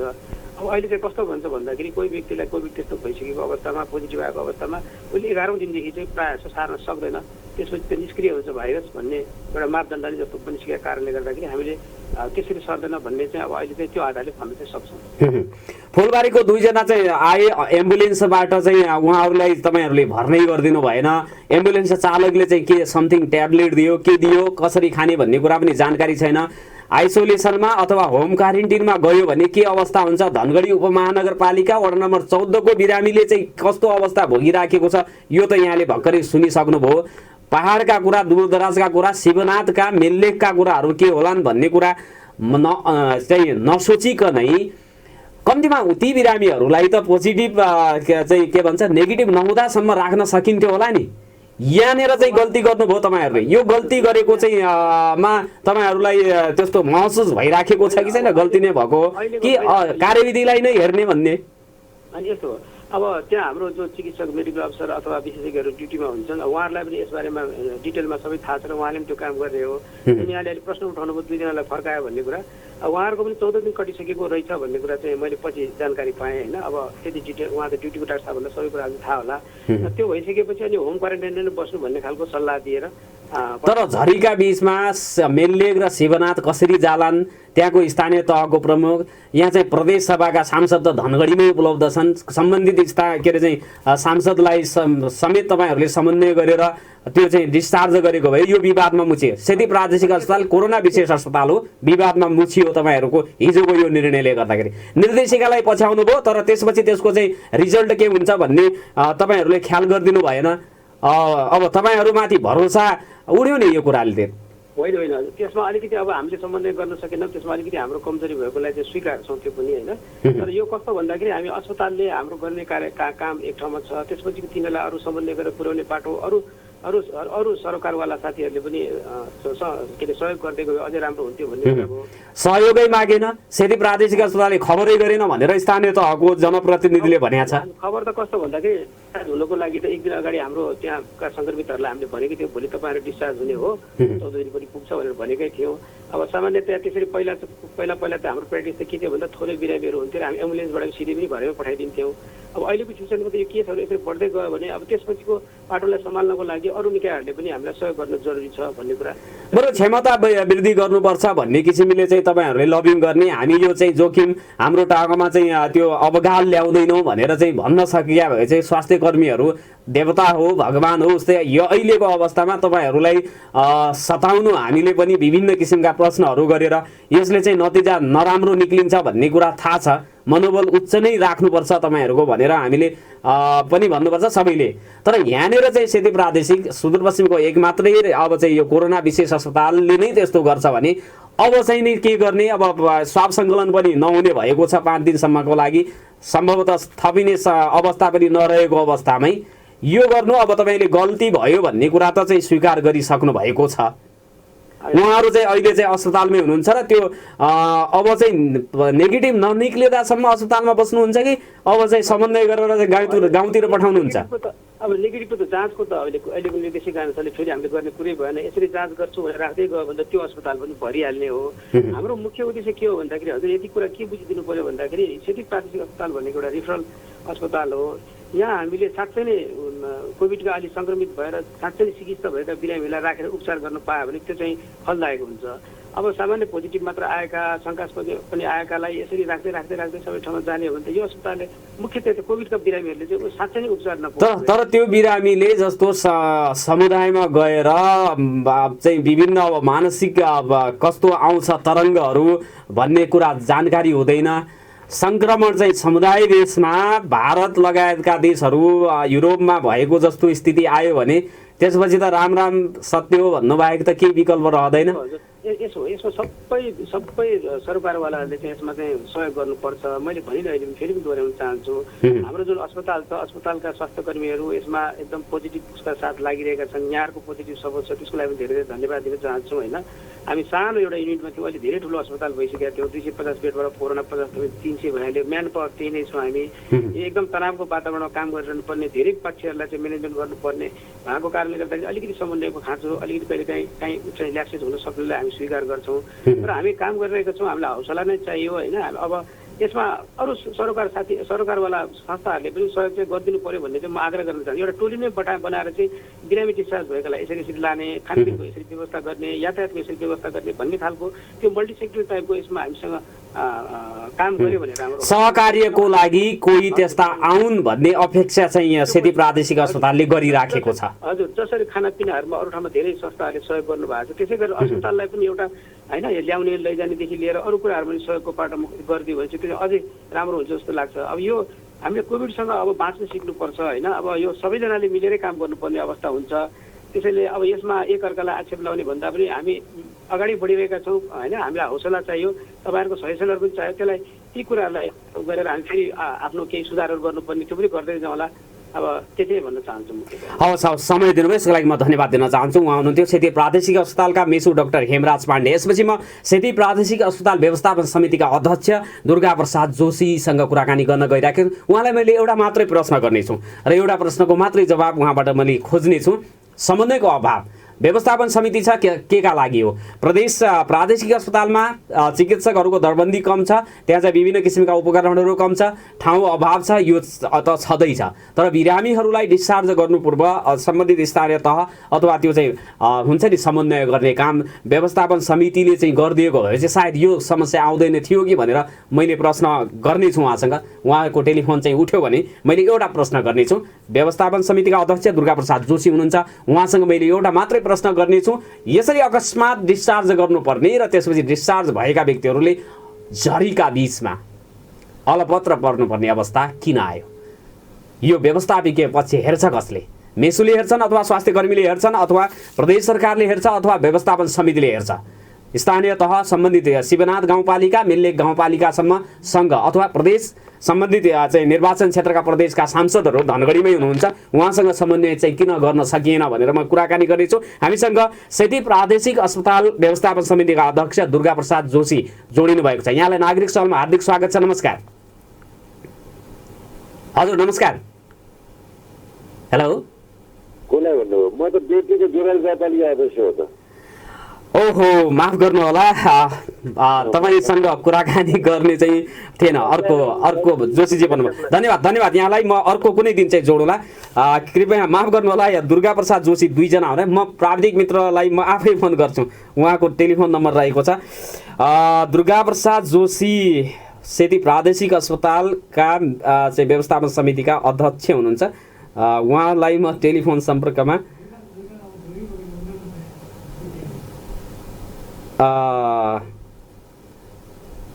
माफ गर्नुहोला श्रोता, कहिलेकाहीँ यस्तो प्राविधिक मिस्टेक हुन्छ। मैले नम्बर टिपेको थिएँ, दुर्गा प्रसाद जोशी दुईटै सँगसँगै हुँदाखेरि उहाँको नम्बर चाहिँ टिपिएछ। जोराली गाउँपालिकाका अध्यक्षसँग हामी जोडिएका थियौँ। धनगढी चाहिँ सेती प्रादेशिक अस्पतालका अध्यक्ष दुर्गा प्रसाद जोशीसँग म टेलिफोन सम्पर्कमा जोड्ने प्रयास गर्दैछु। उहाँलाई फोन उठ्यो भने कुराकानी गर्नेछु, नत्र भने हामीले चाहिँ 8:30 पछि मैले श्रोताका फोन कल लिनेछु भनेर भनेको छु। यो बिचमा हामीले सांसदजीहरूसँग पनि कुराकानी गर्नुपर्ने हुन्छ। हामीसँग सेती प्रादेशिक अस्पतालका व्यवस्थापन समितिका अध्यक्ष दुर्गा प्रसाद जोशी जोडिनु भएको छ। यहाँलाई नागरिक सवालमा हार्दिक स्वागत छ। नमस्कार। नमस्ते नारायणजी, नमस्ते। अब मैले यहाँलाई चाहिँ अब धेरै प्रश्न गर्दिनँ, एउटा मात्रै प्रश्न गर्छु, त्यसको मात्रै जवाब चाहन्छु। सेती प्रादेशिक अस्पतालमा सङ्क्रमित पोजिटिभ भएका निको नभएका 6 जना, 4 जना बैतडीका, 2 जना अछामका मान्छेहरू डिस्चार्ज गरिए। झरीका बिचमा यत्रतत्र डुले घुमे यो अवस्था। अब तपाईँले चाहिँ स्वास्थ्य कर्मीले हो कि त्यो चाहिँ स्थानीय तहसँग तपाईँका मान्छे छन् यहाँ लग्नु पर्यो भनेर व्यवस्था गर्ने, या व्यवस्थापन समितिले हो, या प्रदेश सरकारले हो, या स्थानीय सरकारले, या बिरामी स्वयंले आफ्नो व्यवस्था आफै गर्ने भन्ने छ? हजुर। अब नारायणजी, तपाईँले जुन प्रश्न सोध्नुभयो त्यो प्रश्नको तपाईँको चाहिँ के अरे जुन कुरा मैले हिजो मिडिया मार्फत थाहा पाएँ, म पनि आश्चर्यचकित भएँ होइन। किन भन्दाखेरि तपाईँको चाहिँ अब सङ्घीय सरकारले एउटा गाइडलाइन दिएको थियो र त्यो गाइडलाइनको आधारमा चाहिँ के अरे डिस्चार्ज गर्ने कुरा चाहिँ के अरे एउटा चाहिँ के अरे पाठ हो। तर त्यो डिस्चार्ज गर्ने क्रममा पनि कसरी डिस्चार्ज गर्ने र त्यसको प्रक्रियागत रूपमा चाहिँ के अरे कसरी चाहिँ के अरे मतलब चाहिँ पेसेन्टहरूलाई चाहिँ के अरे कुन निकायको जिम्मा लगाएर डिस्चार्ज गर्ने भन्ने कुरा हाम्रो छलफलको चाहिँ के अरे विषयवस्तु थियो। तर मैले पनि हिजो अब म चाहिँ के अरे त्यो सम्पर्कमा थिएन, म बाहिर थिएँ, मैले पनि मिडियाबाट चाहिँ थाहा पाएँ। पछि मैले साँझ चाहिँ डक्टर चाहिँ के अरे हाम्रो मेसो डाक्टरलाई सोद्धाखेरि के भएको चाहिँ के अरे मिडियामा त यस्तो चाहिँ के अरे आयो भनेर मैले सोद्धाखेरि उहाँले चाहिँ के अरे के भन्नुभयो भने अब चाहिँ यो हामीले उहाँ पठाउन खोजेको चाहिँ के अरे त्यो डिस्चार्ज चाहिँ के अरे गर्न खोजेको हो। तर अब केही कुराहरूको चाहिँ के अरे ल्याकिङ हो, त्यो ल्याकिङ भएको कारणले चाहिँ तपाईँको चाहिँ के अरे यस्तो देखिएको हो। अब यो हाम्रो इन्टेन्सन त्यो होइन। फेरि हामीले ल्याएर चाहिँ उहाँलाई चाहिँ के अरे उसमा के अरे आइसोलेसन हस्पिटलमै चाहिँ के राखिसकेका छ भनेर भन्नुभएको छ। वास्तवमा अब मैले पनि त्यो बारेमा त्यति चाहिँ के अरे मतलब चाहिँ के अरे हाम्रो बिचमा उहाँको पनि त्यो कोअर्डिनेसनको पार्ट रहेन कि। किन भन्दा उहाँले अब यो यसरी जाँदैछ त यो कुरा चाहिँ भनेर मलाई कोअर्डिनेसन गरेको भए म पनि त्यो बारेमा चाहिँ के बोल्न सक्थेँ र के चाहिँ भन्न सक्थेँ, यसरी गर्दा राम्रो हुन्छ कि भनेर उहाँले कोअर्डिनेसन चाहिँ के अरे गर्नु भएन। अब कोअर्डिनेसन नगरेको विषयमा अब उहाँले चाहिँ मैले सोचेँ अब त्यो गाइडलाइनको हिसाबमा गरे हो कि भन्ने लाग्यो। पछि हेर्दाखेरि त तपाईँको चाहिँ त्यसरी अलपत्र परेको छ। त्यो अलपत्र पर्ने कुरा एकदम चाहिँ अमानवीय कुरा हो, त्यसमा मेरो कुरो विमति छ। अब बाँकी रहेको कुरा चाहिँ इन्टेन्सनली त्यो गरे होला भन्ने मलाई लाग्दैन। टेक्निकली कहीँ कतै ल्याकिङ भएको हुन सक्छ। भनेपछि आगामी दिनमा समन्वय गर्ने कुराहरू असम्भव भएसम्म त अस्पतालमा सङ्क्रमितहरूको त्यहाँ नेगेटिभ नहुँदासम्म उपचार होस् भन्ने आशा अपेक्षा नागरिकहरूको रहेको छ। सुदूरपश्चिम प्रदेशको एक मात्रै रेफरल अस्पताल छ, बरु क्षमता चाहिँ यो चाहिँ जिल्ला अस्पतालहरू अन्य प्राथमिक स्वास्थ्य केन्द्रहरूको पनि क्षमता बढाएर सङ्क्रमितहरूलाई घरमा बस्न सक्ने अवस्था, समाजमा चाहिँ त्यो परिवारले चाहिँ फेरि टिक्न सक्ने अवस्था छैन। मैले फुलबारीको एकजना बिरामी सङ्क्रमित हुनुहुन्छ जसलाई सेती प्रादेशिक अस्पतालले उहाँसँग अर्को बिरामी पनि हुन्छ भर्ना लिएन भन्ने कुरा गर्दै हुनुहुन्थ्यो। औषधि यताउति केही पनि छैन, त्यहाँ चाहिँ अब स्वास्थ्य कर्मी पनि छैनन्।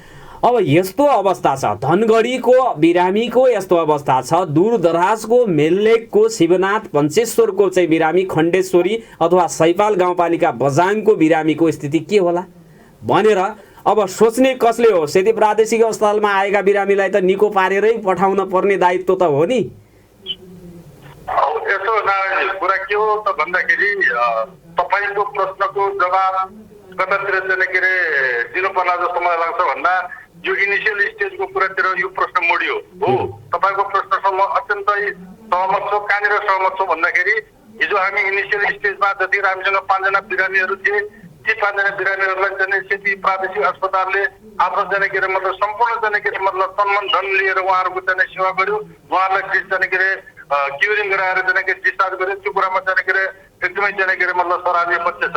अब जो आजको डेटमा यो प्रश्न गर्दै हुनुहुन्छ, आजको डेटको प्रश्न के हो त भन्दा सोसियल डेभलपमेन्ट कतातिर मोडिरहेको छ त भन्दा यहाँ देखिरहेको भएको छ। पर डे चाहिँ तपाईँको चाहिँ के अरे 8-10 हजार मान्छे चाहिँ इन्डियाबाट आइरहेका छन्। झन्डै चाहिँ 2-4 लाख मान्छे इन्डियाबाट आइसकेको अवस्थामा र कम्तीमा पनि 5-10% चाहिँ के अरे ती चाहिँ के अरे इन्डियाबाट आएका मान्छेहरूमा इन्जेक्टेड हुने सम्भावना पनि त्यत्तिकै छ।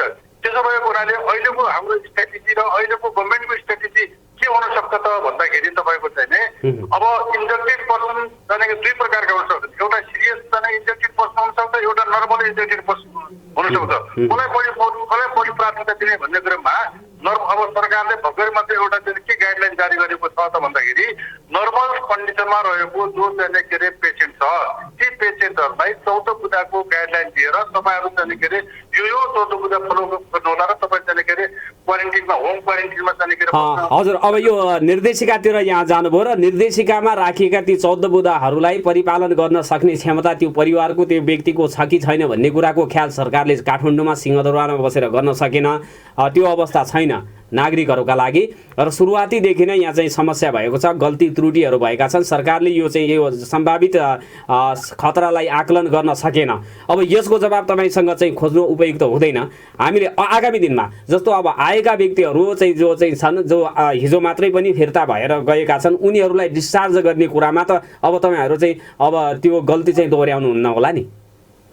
मैले तपाईँलाई अघि नै भनिसकेँ, दुर्गा जोशीले जवाब दिने क्रममा हामीले के हो भन्दा काम गर्दै जाने क्रममा ल्याकिङ भन्छ। ल्याकिङ भइसकेपछि तपाईँको जाने के अरे कमजोरी भएको ठाउँमा हामीले एक्सक्युज माग्नु कुनै अपराध छैन हो। मैले हिजो भने नि त, हिजो मेरो त्यो जुन चाहिँ इन्फर्मेसन आएको तपाईँले चाहिँ जो मलाई अहिले सूचित गर्दै हुनुहुन्छ त्यो कुरामा स्वयं म पनि अनभिज्ञ थिएँ र मैले पनि सोसियल मिडियाबाट थाहा पाएँ कि आज यसरी चाहिँ के अरे मतलब चाहिँ उसलाई डिस्चार्ज गरिएको थियो। अब मेसो डाक्टरलाई कोअर्डिनेसन गरेको भए म उहाँलाई भन्थेँ कि चाहिँ के अरे यसरी चाहिँ के अरे यसको व्यवस्थापन पछि के हो, कुन चाहिँ पालिकाका व्यक्ति हुन्, कसले चाहिँ के अरे यसलाई चाहिँ के अरे त्यहाँ पुर्याउँछ भनेर हामी त्यसलाई छलफलमा ल्याउँछौँ। अब उहाँले छलफल नगरेर उहाँले स्वयं आफ्नो म्यानेजमेन्टमा आफ्नो डिसिजनमा त्यो चाहिँ के अरे गर्नुभयो हुनाले यो प्रश्न मलाई भन्दा बरु उहाँलाई सोध्दा बढी राम्रो हुन्थ्यो कि। हवस् हवस्, समय दिनुभयो यसको लागि म धन्यवाद दिन चाहन्छु। र उहाँलाई मैले गरेको थिएँ प्रश्नहरू, उहाँले निर्देशिकालाई नै देखाउनु भएको छ।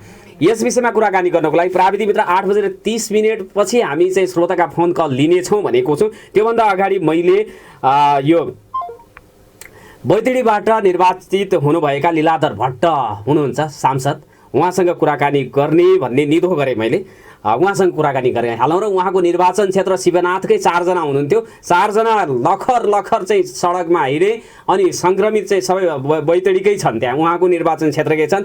के छ कस्तो छ भन्ने कुरा नबुझ्ने अथवा बुझेर चाहिँ उहाँले चाहिँ के कस्तो चाहिँ उहाँहरूलाई सहयोग गर्नुभयो अथवा समन्वय गर्नुभयो भयो कि भएन, यो अहिलेसम्म गर्नुभएको छैन भन्ने जानकारी अथवा गर्नुभएको छ भन्ने जानकारी छैन। उहाँकै मुखबाट म चाहिँ यो कुरा सुन्न चाहन्छु कि अब ती बिरामीहरू सङ्क्रमितहरूको चाहिँ चाँजो बाँझो कसरी मिलाउने कोसिस उहाँले गर्नुहुन्छ।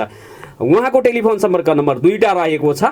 सम्भवतः उहाँले चाहिँ फोन रिसिभ गर्नु भएन भने हामी धेरै कुर्न सक्ने अवस्थामा छैनौँ, सुविधामा छैनौँ। मैले यो सत्तापक्षकै सांसद तारालामा तामाङ प्रति उहाँ चाहिँ प्रमुख सचेतक पनि हुनुहुन्छ, उहाँसँग मैले टेलिफोन सम्पर्कमा कुराकानी गर्नुपर्ने हुन्छ। लीलाधर भट्ट, माननीय लीलाधर भट्ट जीको टेलिफोन रिसिभ भएन। प्राविधिक मित्रले मलाई सङ्केत गर्दै हुनुहुन्छ।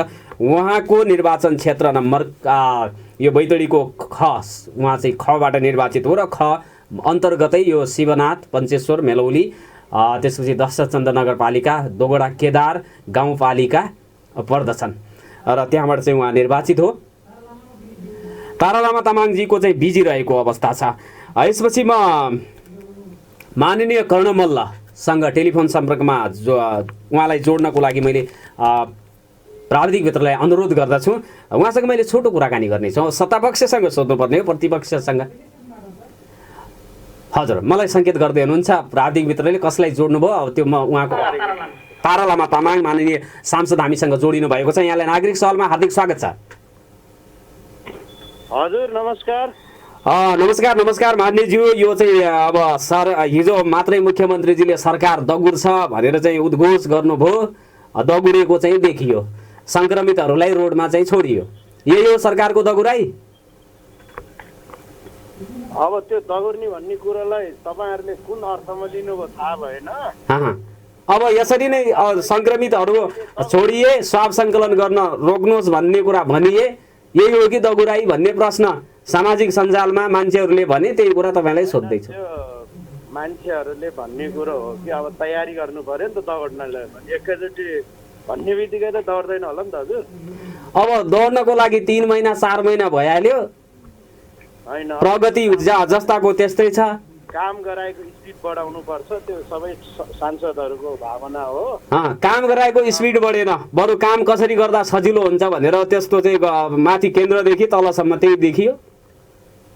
तपाईँहरू पनि सुतिराख्नु भएको छ क्या? यसपालि मौसम राम्रो छ अनि सरकारको आँखा खोल्ने कान खोल्ने काम त सरकारले अब तपाईँहरू पनि गर्नुहुन्न रहेछ क्यारे? सुत्या छ कि छैन त हेर्न आउनु पर्यो नि हजुर। नत्र किन सरकार त यो चाहिँ नागरिकहरूलाई सङ्क्रमितहरूलाई पनि छोड्न थाल्यो त सडकमा, गाउँमा, घरमा जाऊ भन्न थाल्यो। कम्तीमा थोरै सङ्ख्या छ अहिले, विस्फोटक अवस्था नै पुगेको छैन। यो अवस्थामा त चाहिँ क्योर गर्न सक्नु पर्थ्यो नि। त्यो त यस्तो नि त, जनशक्ति त्यहाँको व्यवस्थापनले के हो को हो त्यो बुझेर मात्र बोल्नु पर्यो नि हजुर। भनेपछि अहिलेसम्म तपाईँहरूले बुझ्नु भएको छैन? होइन, त्यो त तपाईँहरूले बुझ्नु पर्यो भने कि होइन, तपाईँहरूले चाहिँ बुझेर सरकारलाई चाहिँ भन्ने, अथवा सरकार आफै नबुझेको, पत्रकारहरूले पनि सरकारैले बुझेन, होइन कर्मचारीहरूले बुझेन, जे कुरा आउँछ त्यसलाई हामीले पनि बुझ्ने हो। हामीले त नबुझेको कुरा सोध्ने हो नि त। बुझ्ने जिम्मा त तपाईँहरूको, बुझाउने जिम्मा पनि तपाईँ हो। त्यही त, तपाईँहरूले पनि बुझ्ने प्रयास गर्नु पर्यो नि। सोधेर बुझ्ने हो, काम हेरेर बुझ्ने हो। कामै गर्नुहुन्न, सोध्नको लागि जवाबै दिनुहुन्न, कसरी बुझ्ने होला? दबाब पनि दिएको छ, सांसदहरू हिँडे पनि छ, लागिरहेछ। सबै काम अब व्यवस्थित तरिकाले लाग्छन्। अब तपाईँ त कञ्चनपुरबाट निर्वाचित हुनुहुन्छ, धनगढीसँग जोडिएको छ निर्वाचन क्षेत्र। अब सेती प्रादेशिकमा त्यहाँ सङ्क्रमित तपाईँको तिर कति छन्, तिनीहरूको उपचार त भइहाल्ला। मैले लीलाधर भट्टजीलाई पनि जोड्न खोजेको थिएँ। ती चाहिँ पहाडका जो 60,000 सुदूरपश्चिमकै कुरा गरौँ, तपाईँका जनता पनि अब सुदूरपश्चिम नेपालकै हाम्रा हुन्, तपाईँ हाम्रो नेता हो होइन। 60,000लाई क्वारेन्टिनमा बसाइराख्ने, नमुना परीक्षण पनि नगर्ने, अनि क्वारेन्टिन को अवस्था यहाँले चाहिँ हिटलरको कन्सन्ट्रेसन क्याम्प चाहिँ देख्नु भएको होला, त्यसको बारेमा मतलब चाहिँ पढ्नु भएको होला। त्यही अवस्था छ, क्वारेन्टिनमा मान्छे मरिराखेका छन्। अहिलेसम्म देशमा कोरोना सङ्क्रमितहरू अस्पतालको भेन्टिलेटरमा मरेका छैनन्, 2 जना बाहेक सम्भवतः। बाँकी चाहिँ क्वारेन्टिनको असुविधाले गर्दाखेरि मरेका छन्। मतलब यो कोरोना परीक्षण हुनुभन्दा पूर्व, रिपोर्ट आउनुभन्दा पूर्व चाहिँ देहान्त भएको छ। त्यही स्थिति चाहिँ अब चाहिँ हजारौँको सङ्ख्यामा त्यस्तो अवस्था होस् भनेर तपाईँहरूले टुलु हेर्ने हो कि केही चाहिँ व्यवस्था गर भनेर सरकारलाई भन्ने हो? अब होइन, त्यो मान्छे मरेको दुःखद कुरो हो। मान्छे मरेको मेरो विचारमा नेपालमा अहिले जति पनि बित्यो ठ्याक्कै अब त्यो अनुसन्धानको विषय होला। कोरोना कसैलाई कोरोना लागेर बित्या छ, कोही क्वारेन्टाइनमा विविध कारणले बित्या छ। अनि कोरोनाको कारणले, कोरोनाकै भाइरसकै कारणले बित्या भन्दा पनि त्यो रोग पनि हुनु, कोरोना पनि हुनु, त्यो हो कि जस्तो लाग्छ। तपाईँले आफैले भन्नु, त्यही त, भोगको समस्या पनि समाधान गर्न नसक्ने होइन, रोकथामका कुरा पनि गर्न नसक्ने, अब सङ्क्रमित भएर बिरामी भइसकेपछि पनि यस्तो केही गर्न नसक्ने, यो के हो तरिका? हामीसँग उहिलेका सरकारले, उहिलेका व्यवस्थापनले एकदम वेल म्यानेज भएको, अनि अहिलेको सरकारले गर्न नसकेको जस्तो कुरो गर्दै हुनुहुन्छ कि त्यस्तो होइन नि। भनेपछि सारा कुरा चाहिँ जो गरिसकेपछि ल आउनुहोस् तपाईँ उद्घाटन गरिदिनुहोस् भनेर चाहिँ प्रदेश सरकारलाई भनिदिएपछि हुन्थ्यो भन्ने टाइपको कुरा भयो होइन? तपाईँहरूको यो मिसन होला, कसरी सरकारलाई बदनाम गर्ने, कसरी व्यवस्थालाई बदनाम गर्ने, कसरी आफ्नो उ गर्ने भन्ने कुरो के हो भने हामी ठिक छ, तपाईँको स्वीकृतिका कुरा गर्छौँ, तर त्यो चाहिँ गर्नुभयो के भन्ने हो नि त। गर्न लाग्यो भने केही कुरो गर्न लाग्यो भने बिचमा तपाईँ टोक्ने बोल्ने अनि कसरी कुरो हुन्छ त? छोटो टाइम चेकमा जाउँ मान्यज्यू, त्यसपछि कुरा गरौँला। तपाईँकै कुरा सुनाउला, के छैन। के समस्या परेको छ भने कसैले परिकल्पना गर्ने। Dinesh FM time check. It's 8:30 AM. इस टाइम चेक का प्रायोजक NMB बैंक, समृद्ध नेपालको लागि।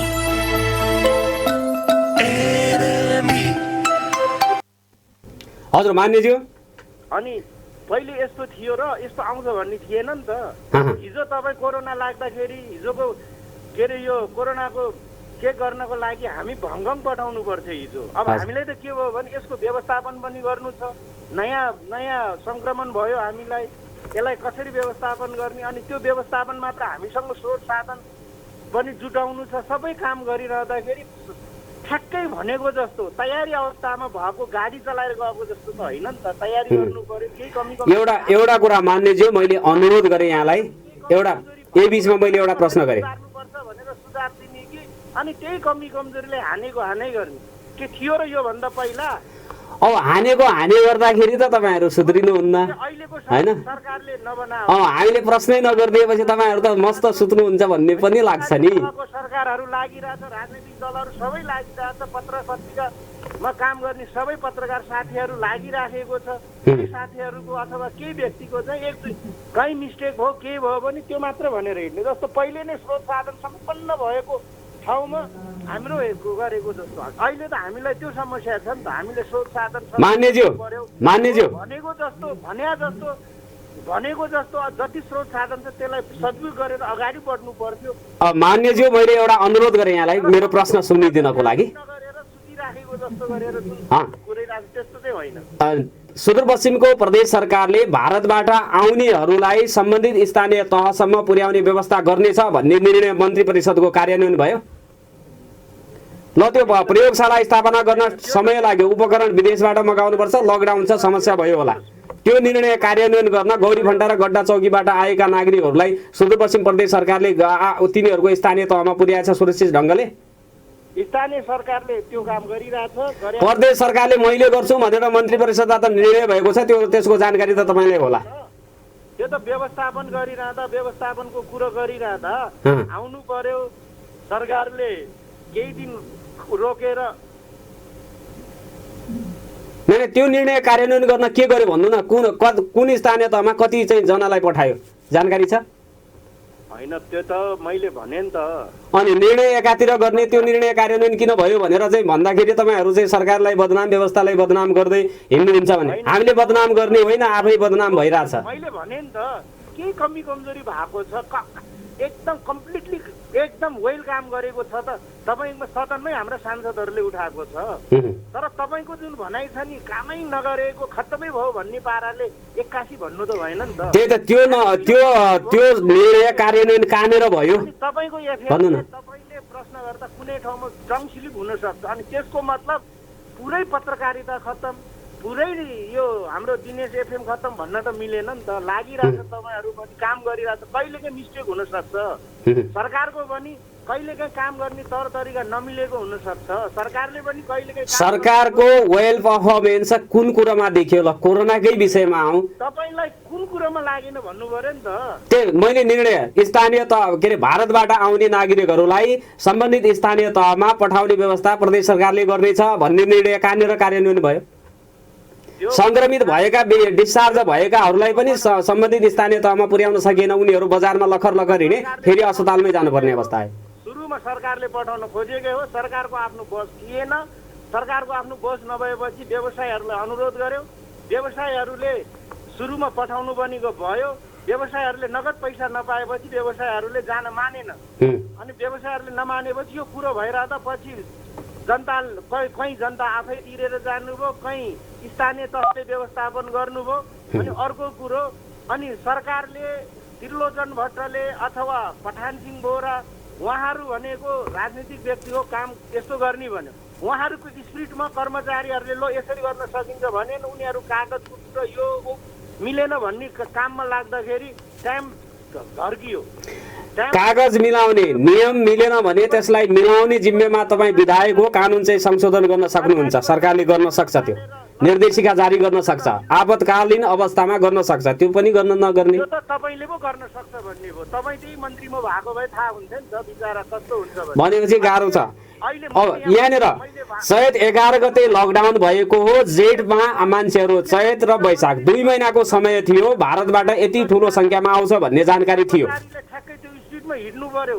अनि त्यो नियम कानुन र कर्मचारी र कार्यान्वयन गर्ने कर्मचारी र सरकारको नेतृत्व गर्ने व्यक्तिको त्यो कुरा तार मिल्यो भने मात्र हुँदो रहेछ हो। हामी पनि त सन्तुष्ट छौँ। भनेपछि भाषण गरे जस्तो सरकार चलाउनु रहेनछ। त्यो एफएममा बोले जस्तो पनि त होइन नि त। कम्तीमा हामीले त बोलिराखेका छौँ, तपाईँहरूलाई अलिक गर्नु पर्यो है, नत्र यिनीहरू सोध्छन् भनेर चाहिँ ठान्नुहुन्छ होला, त्यही भएर थोरै थोरै भइरहेछ। होइन तपाईँले बोले जस्तो पनि होइन नि त।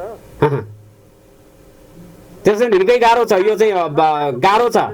कुर्सी न्यानो छ, काम गर्न गाह्रो छ होइन। अब तपाईँ त कुर्सीमा पनि हुनुहुँदैन, सामान्य सांसद हुनुहुन्छ होइन। मैले अब मन्त्रीजीलाई सोध्नुपर्ने हो यो कुरा, तपाईँले सधैँ माफ गर्नु होला यसको लागि। होइन तपाईँले माफी पनि माग्नु परेन। तपाईँले कुन प्रश्न कसलाई सोध्ने तपाईँलाई थाहा छ होइन। तपाईँले यो प्रश्नको जस्तो म भन्नुहुन्थ्यो होला, राम्रो गर्नुहुन्थ्यो होला।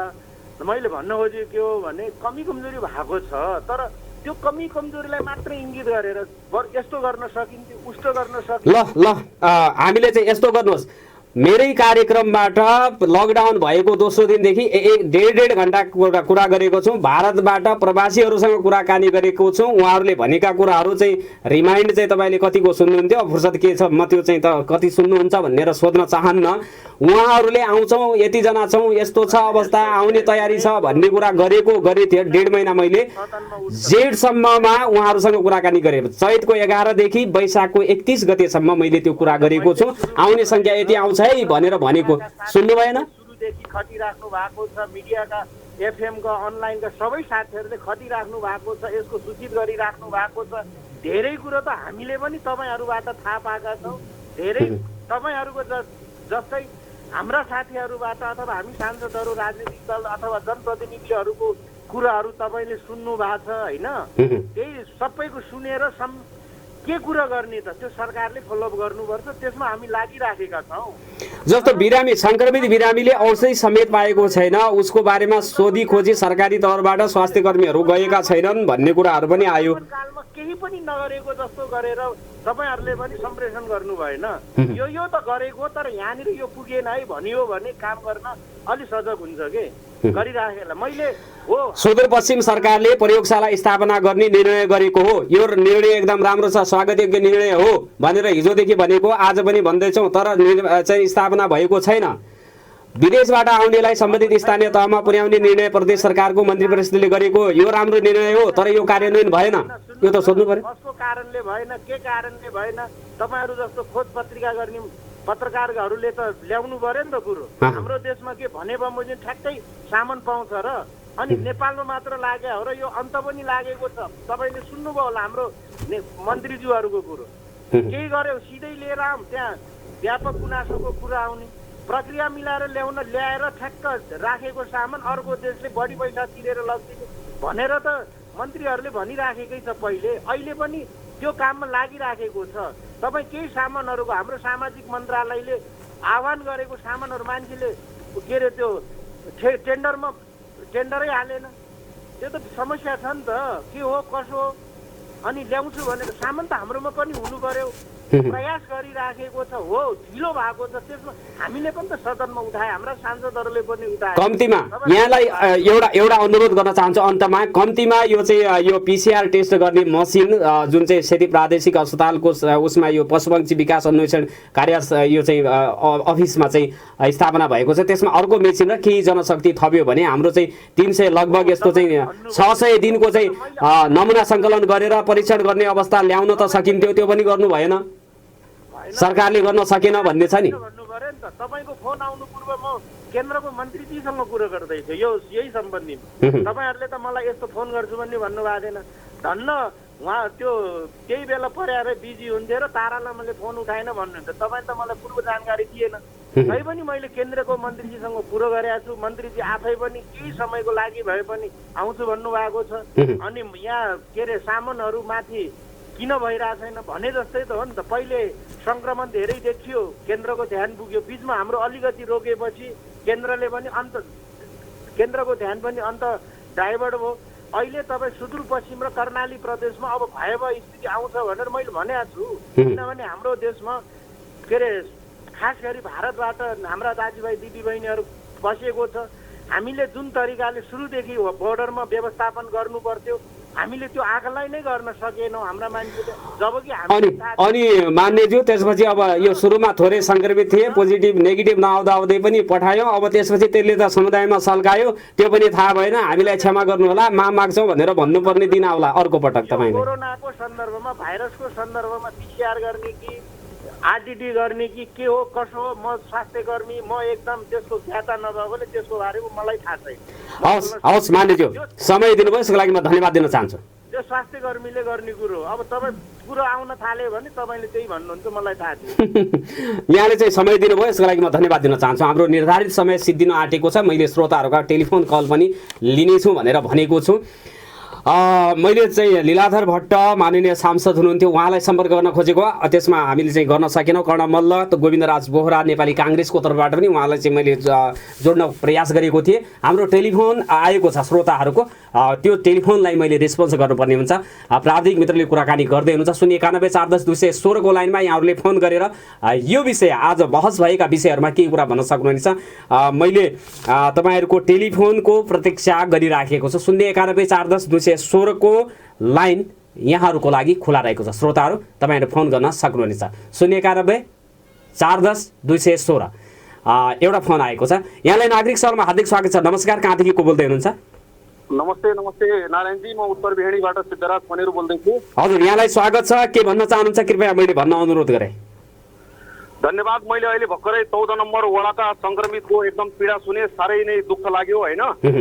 म यो सम्बन्धित निकायलाई एउटा हाम्रो यहाँ के छ भने, जस्तो मैले फोन गरेँ, अब यहाँ भोलि तपाईँको सरकारका निकायहरूले पनि कस्तो कि मेरो वैचारिक आस्थासँग जोडेर ऊ त हाम्रो भिन्न पार्टीको हो, विरोधी पार्टीको उसले भन्यो भन्ने सोच्ला। हामी जहिले पनि सहीलाई सही गलतलाई गलत भन्ने हो होइन। 3 नम्बर वडामा क्वारेन्टाइन बनाइएको छ। त्यहाँ अध्यक्ष बलबहादुरजी लगायत विभिन्न समाजसेवी व्यक्तित्वहरू हामी सामाजिक सञ्जालमा देखिरहेछौँ। दिनदिनै अहिले भर्खर मात्र मैले देखेको थिएँ चना र अन्डा उहाँले नास्ता दिँदै गरेको चाहिँ एउटा फोटो सार्वजनिक भएको छ। अरू विभिन्न मतलब सामाजिक व्यक्तित्वहरूले त्यहाँ सहयोग गर्नु भएको छ र त्यो क्वारेन्टाइन एकदम व्यवस्थित छ होइन। भने आज 14 नम्बरको 4 नम्बरमा पनि विभिन्न व्यक्तित्वहरूले सहयोग गरेका छ। म आफै पनि 2 दिन गएँ, एक दिन पानी र साबुन लगेर गएको थिएँ भने अर्को दिन म स्याउ केरा बिस्कुट लगेर गएँ होइन। तर 14 नम्बरमा उहाँको पीडा सुन्दा साह्रै नै दुःख लाग्यो। म सम्पूर्ण रेडियो सुन्ने 14 नम्बरवासीलाई पनि म अनुरोध के गर्छु भने कोरोना टाढैबाट सल्किहाल्ने चाहिँ होइन। तपाईँहरू सुरक्षित हुनुहोस्, उहाँहरूलाई सेवा गर्न सक्नुहुन्छ। तर उहाँको सरकारले पनि उहाँको खानपानको व्यवस्थापन नगर्ने। उहाँको त 26 दिनको सुत्केरी बच्चा, भर्खरै जन्मेको बच्चा र सुत्केरी महिला पत्नी पनि हुनुहुँदो रहेछ। यो अवस्थामा अब क्वारेन्टिनमा बस्नुपर्ने, खान घरबाट ल्याउने कुरालाई पनि ल्याउन चाहिँ अप्ठ्यारो भइराखेको कुरा चाहिँ भन्नुभएको छ उहाँले। हो, उहाँको घरबाट ल्याउँदा पनि टोल छिमेकको मान्छेले सङ्क्रमण आयो भनेर यसरी हेर्नुहोस्, टाढैबाट उहाँहरूलाई दिँदाखेरि सेवा गर्दाखेरि कुनै पनि हालतमा कोरोना सर्दैन। र म यो धनगढीको स्थानीय सरकारलाई पनि अनुरोध गर्छु, उहाँहरू हाम्रा नेताजीहरूले हामी 24 घण्टा जनताको सेवामा समर्पित छौँ भनेर चाहिँ मिडियामा त दिनुहुन्छ। तर त्यो 14 नम्बर वडा हाम्रो चाहिँ वडाभित्र पऱ्यो कि परेन, त्यहाँका चाहिँ त्यो 24 घण्टा सेवामा हुने चाहिँ कहाँ गए? आज उहाँको आवाज सुन्दाखेरि एउटा तपाईँको चाहिँ एउटा क्याप्सुल के आइरन चक्की माग्दा पनि आज 7-8 दिनदेखि उनलाई नपुगेको अवस्था छ। र कोही पनि प्रतिनिधि हाम्रो नजिक आएको छैन भनेर उहाँले चाहिँ आवाज आफ्नो दिनुभएको छ। त्यो भएको हुनाले यस कुरामा चाहिँ सबैको ध्यान पुगोस्। र यो प्रदेश सरकारलाई पनि म अनुरोध गर्छु, कोरोना हाम्रो वहाँ आएको अहिले 2.5 महिना भयो, तर 3बाट सुरु भएको 6 महिना हुन लागिसक्यो। यहाँ पर्याप्त सतर्कता अपनाउन सक्ने सम्भावना थियो, हामी परीक्षण गर्न सक्थ्यौँ। हिजोका दिनमा हाम्रा माननीयज्यू मन्त्रीज्यूहरूको लागि आफ्नो सेवा सुविधाको लागि रातको 12 बजीसम्म पनि संसद चलाएर तपाईँको चाहिँ विधेयक पारित भएका संविधान तपाईँको संशोधन भएको अवस्था छ भने यो विश्वव्यापी सङ्क्रमणको बेला यहाँ त प्रदेश सरकारले सङ्घलाई देखाउने, स्थानीयले प्रदेशलाई देखाउने, प्रदेशकोले चाहिँ फेरि कर्मचारीहरूलाई देखाउने चाहिँ समस्या भयो। हामीले फलानुले गर्दाखेरि गर्न सकेनौँ भन्ने चाहिँ सुझाव दिन्छ भने त्यसलाई वैचारिक हिसाबले अघि भर्खर मात्र मैले चाहिँ स्वास्थ्य निर्देशकज्यूको आवाज सुने। उहाँले चाहिँ मतलब दिनेश एफएमलाई नै तपाईँ हाम्रो चाहिँ विरुद्धमा बोल्नुहुन्छ भन्ने खालको जो सुने। तपाईँको कहिले पनि मिडियाले चाहिँ मिडिया हेर्नुहोस् मतलब प्रतिपक्षकै भूमिकामा रहन्छ, सरकारलाई खबरदारी गर्ने हो होइन। खबरदारी हुँदाखेरि कमजोर पक्षलाई राख्दाखेरि उहाँहरूले चाहिँ त्यो यो हाम्रो विरोधमा छ भन्ने सोच्नु कदापि हुँदैन। हामीले चाहिँ अब उहाँलाई चाहिँ एउटा हाम्रो PCR परीक्षण धनगढीमा भयो, यसको लागि हामी सरकारलाई धन्यवाद दिन चाहन्छौँ। हिजो काठमाडौँ टेकुमा मात्रै हुन्थ्यो, धनगढी भएको छ। तर अहिले जब यो 77 जिल्लामा संक्रमण फैलिने 68 जिल्लाभन्दा बढीमा फैलिसक्यो भने सबै ठाउँमा व्यवस्था गर्नुपर्ने हो कि होइन सरकारले? एउटा तपाईँको चाहिँ ल्याब मेसिन राख्न नसक्नु अनि तपाईँको परीक्षण गर्ने जनशक्ति राख्न नसक्नु त सरकारको कमी हो भनेर त जनताले त भन्ला नि। आखिर म पनि त भन्नुला त्यो कुरामा चाहिँ सम्बन्धित निकायको ध्यान पुगोस्। अब हिजो तपाईँको कोरोना संक्रमितलाई चाहिँ अस्पतालबाट छोडेर उहाँहरू महालक्ष्मी बैंकसम्म हिँड्दै गएको चाहिँ अनि तपाईँको सामाजिक सञ्जालमा मिडियामा सब चिजमा आएको छ अवस्था आएर न जनताले भनेको हो। अब त्यसलाई तपाईँ चाहिँ विरोधी प्रचार गर्नुहुन्छ भनेर जुन रूपमा सत्तासीनहरूले लिन्छन् त्यसको चाहिँ म पनि भर्त्सना गर्छु। उहाँहरूको गलत कुरालाई हामीले खबरदारी गर्ने हो। राम्रो कामको लागि स्वागत छ। मैले पुनः दोहोऱ्याउँछु 3 नम्बर वडामा चाहिँ क्वारेन्टाइन कति राम्रो चलेको छ, सारा मान्छेले चाहिँ उ गरेका छन्। उहाँहरू 3 नम्बरका सबै सहयोगीप्रति म नमन गर्दछु। 4 नम्बरमा हाम्रो होलसेल व्यवसायी सङ्घका अध्यक्षजीले हिजो यहाँको दिनेश खबरमा पनि प्रसारण भएको थियो, टन्ना म्याट सिरानी लगायत सम्पूर्ण वस्तुहरू र 15 दिनको खानाको व्यवस्था गर्नुभएको छ। 14 नम्बरवासी आदरणीय महानुभावज्यूहरू यहाँहरू मानवता प्रदर्शन गर्नुहोस्। उहाँहरू बिरामीलाई तपाईँहरूले सेवा गर्नुपर्छ, आत्मबल बढाउने सहयोग गर्नुहोस्, न कि तपाईँ उहाँको परिवारलाई उपेक्षित गर्नुहोस्। यो म सुझाव दिन चाहन्छु। र अन्यलाई पनि यदि उहाँको समस्या भर्खरै जन्मेको बच्चा छ उसलाई पनि खाना आमालाई पनि पोसिलो खानेकुरा चाहिँ आवश्यक हुन्छ। कोही जस्तो चाहिँ मानवताको भाव राख्नुहुन्छ भने मैले यस कार्यक्रमबाट सहयोग गर्नको लागि अनुरोध गर्दछु। आमा र बच्चाको र ती चाहिँ परिवारको चाहिँ खानाको पोसिलो खानेकुराको व्यवस्थापन गर्नको लागि यहाँ मार्फत पनि यो मैले अनुरोध गरेँ। समय दिनुभयो, यसको लागि फोन गरिदिनु भयो, यसको लागि म धन्यवाद दिन चाहन्छु। मलाई पनि यो समाचार सुनेर साह्रै लागेको छ। म आज 1-2 जना सहयोगी साथीहरूलाई लिएर म आफै पनि 14 नम्बरमा जाने, एकचोटि उहाँहरूसँग संवाद गर्ने होइन। कुनै कुरा सक्छु भने पनि म धनगढी नगरवासी हो, यहाँको सचेत नागरिक हुँ। मैले पनि त्यसमा मैले अहिले सोचेको छु आज नै म एकचोटि फुलबारी गएर मेरा शुभचिन्तक साथीहरूलाई लगेर उहाँहरूको के समस्या छ र हामी के गर्न सक्छौँ त्यो गर्न चाहन्छु। तर पनि एउटा नजिक भएको हुनाले जस्तो म 4 नम्बर वडावासी हो, मैले 4 नम्बरको क्वारेन्टाइनमा मेरो राज्य नजर पुगिरहेको छ, तर म 14 नम्बरमा एनी टाइम जान सक्दैन। त्यो कारणले गर्दा 14 नम्बरवासी आदरणीय महानुभावज्यूहरू र त्यहाँका जननिर्वाचित प्रतिनिधिज्यू तपाईँलाई म भन्न चाहन्छु, तपाईँलाई जनताले चाहिँ के को लागि निर्वाचित गरे हो, आज उहाँहरूसँग चाहिँ तपाईँ संवाद गर्न सक्नुहुन्छ भने तपाईँको यो लाचारीपना हो भन्न पनि चाहन्छु। धन्यवाद। हवस्।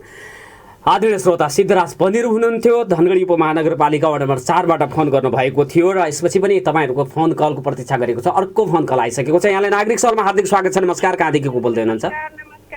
हजुर, को बोल्दै हुनुहुन्छ? यहाँले के भन्न चाहनुहुन्छ कृपया भन्न मैले अनुरोध गरेँ। दिलदेवी चौधरी, जोशीपुर गाउँपालिका 3बाट छु। हजुर हजुर सर, बन्जरियामा यो क्वारेन्टाइनमा राखेको मान्छेलाई न धुल पाएछ, न सुत्ने तखत पाएछ, न केही भुइँमा सुतिरहेछन्, न खानेकुरा केही छ, उनीहरूसित केही पनि छैन। 30-40 जनाको ग्रुप छ, एउटा शौचालय मात्रै छ, अनि न सेनिटाइजर दिएछ, न साबुन, एउटा साबुन मात्रै दिएछ। जोशीपुर गाउँपालिकाको वडा नम्बर कति भन्नुभयो? वडा नम्बर 3 गाउँपालिका। तपाईँ पनि क्वारेन्टाइनमै हुनुहुन्छ? नै, म बाहिरबाट बोल्दैछु। मेरो घरको मान्छे पनि छन् 2 जना, अनि उनीहरूले घरबाट चामल लगेर अनि मिलाएर सबैजना एकै ठाउँमा बनाएर खान्छन्। अनि हामी यहाँ प्राविधिक मित्रलाई यो नम्बर चाहिँ नोट गरिदिने अनुरोध गर्दछु। यो नम्बरलाई नोट गरिदिनु होला। हजुर हजुर भन्नुहोस्। हजुर, अनि त्यसपछि सर यति हजुर चाहिँ सबैलाई सहयोग गर्नुहुन्छ, उहाँलाई पनि सहयोग गरिदिनुहोस्। यस्तो दुःखमा छन्, भुइँमा सुतिरहेछन्, जङ्गलको किनारा त्यो स्कुल छ, स्कुलमा सुतिरहेछन् भुइँमा। गाउँपालिकाले खानाको प्रबन्ध गरेको छैन, घरबाटै चामल उठाएर आफै पकाएर खाइराख्नु भएको छ। आफै पकाएर खाइराखेको छन्। अनि अहिलेसम्म न एउटा झुल पाएछन्, न केही पनि सुविधा पाएछन्। त्यो 4-5 दिन त्यो रत्नगिरीबाट हिँडेर आएको मान्छे, त्यसरी दुःख पाएको मान्छे, अहिलेसम्म केही पनि सुविधा भएको छैन। आज क्वारेन्टिनको अवस्था यस्तो छ। फोन गर्नुभयो, जानकारी गराउनुभयो। जोशीपुर गाउँपालिका वार्ड नम्बर 3 को क्वारेन्टिनको अवस्था हामीले सुरुमै भनेका थियौँ। कन्सन्ट्रेसन क्याम्प जस्ता र यो चाहिँ कोरोना संक्रमणको ब्रिडिङ हाउस जस्ता क्वारेन्टिन निर्माण भएका छन् स्थानीय तहले। त्यसरी केही स्थानीय तहहरूले कुनै कुनै वडामा चाहिँ राम्रो गरिराखेको छ र त्यसमा सामाजिक सङ्घ संस्थाहरूले पनि सहयोग गरिराखेको अवस्था हो। हामी चाहिँ फोन कलकै प्रतीक्षामा छौँ। टेलिफोन चाहिँ अवरुद्ध भइसकेको छ। प्राविधिक मित्रलाई अनुरोध गर्छौँ 0914010 216 को लाइनमा म कसैलाई टेलिफोन गरेर कुराकानी गर्न म अनुरोध गर्दछु। सम्भवतः हामी अन्तिम 2-3 वटा कल लिन सक्ने अवस्था। एउटा चाहिँ कल आइसकेको छ। यहाँलाई नागरिक सहलमा हार्दिक स्वागत छ। नमस्कार। हेलो, हजुर नमस्कार। हजुर, कहाँदेखि को बोल्दै हुनुहुन्छ हजुर? नारायण सर नमस्कार, म चौरादेखि खेमराज भट्ट हो। हजुर खेमराज सर, यहाँले चाहिँ के भन्न चाहनुहुन्छ? यहाँ सुन्नुहोस् सर, मैले हाम्रो मुराद अवस्थी सरको कुरा पनि सुने, हाम्रो के अरे सांसदजीको कुरा पनि सुने, अनि हाम्रो जोशीजीको कुरा पनि सुने। उहाँहरू सबैको कुरा सुन्दाखेरि हामीलाई के लाग्छ भने सर, उहाँहरू एउटाले अर्कोलाई आरोप प्रत्यारोप लगाउनु बाहेक उहाँहरूलाई केही पनि यो जनताको सवालमा, जनताको विषयमा उहाँहरू केही गर्न सक्नु भएको छैन। अनि हामीलाई पनि आरोप लगाएर जानुभएको छ। तपाईँहरू सरकारको बदनाम, व्यवस्थाको बदनाम गर्ने अनि खबरदारी पनि गरेर जानुभयो। यो चाहिँ उचित हो? एकदम गलत। उहाँहरू के गर्नुहुन्छ भने सर, उहाँहरू अहिले सरकारमा हुनुहुन्छ होइन, उहाँहरूको बारेमा हजुरहरूले तपाईँहरूले त राम्रो गर्नुभयो, तपाईँहरू चाहिँ सत्तामा बसेर राम्रो गर्नुभयो त भनेर उहाँहरूको बारेमा गुणगान गाएको भयो। उहाँहरू चाहिँ राम्रो मान्नुहुन्थ्यो। उहाँहरूले तपाईँले यस्तो गल्ती गर्नुभयो, तपाईँले चाहिँ जनताको बारेमा चासो दिनुपर्छ, जनताको विषयमा ख्याल गर्नुपर्छ भन्दाखेरि उहाँहरू राज्यको चौथो अङ्ग जस्तो मिडियालाई त उहाँहरू चाहिँ गलत भन्नुहुन्छ भने जनताको उहाँहरूले के वास्ता गर्छन् सर? सार्वजनिक रूपमा हामीले प्रश्न गर्दाखेरि त उहाँहरू चाहिँ यसरी क्रुद्ध हुनुहुन्छ, नकारात्मक हुनुभयो भनेर चाहिँ आरोप लगाउनुहुन्छ भने एउटा जनता, एउटा नागरिक सर्वसाधारण गएर उहाँलाई चाहिँ प्रश्न गर्ने हिम्मत राख्छ होला भन्ने कुरा पनि त्यसको कल्पना पनि गर्न सकिँदैन।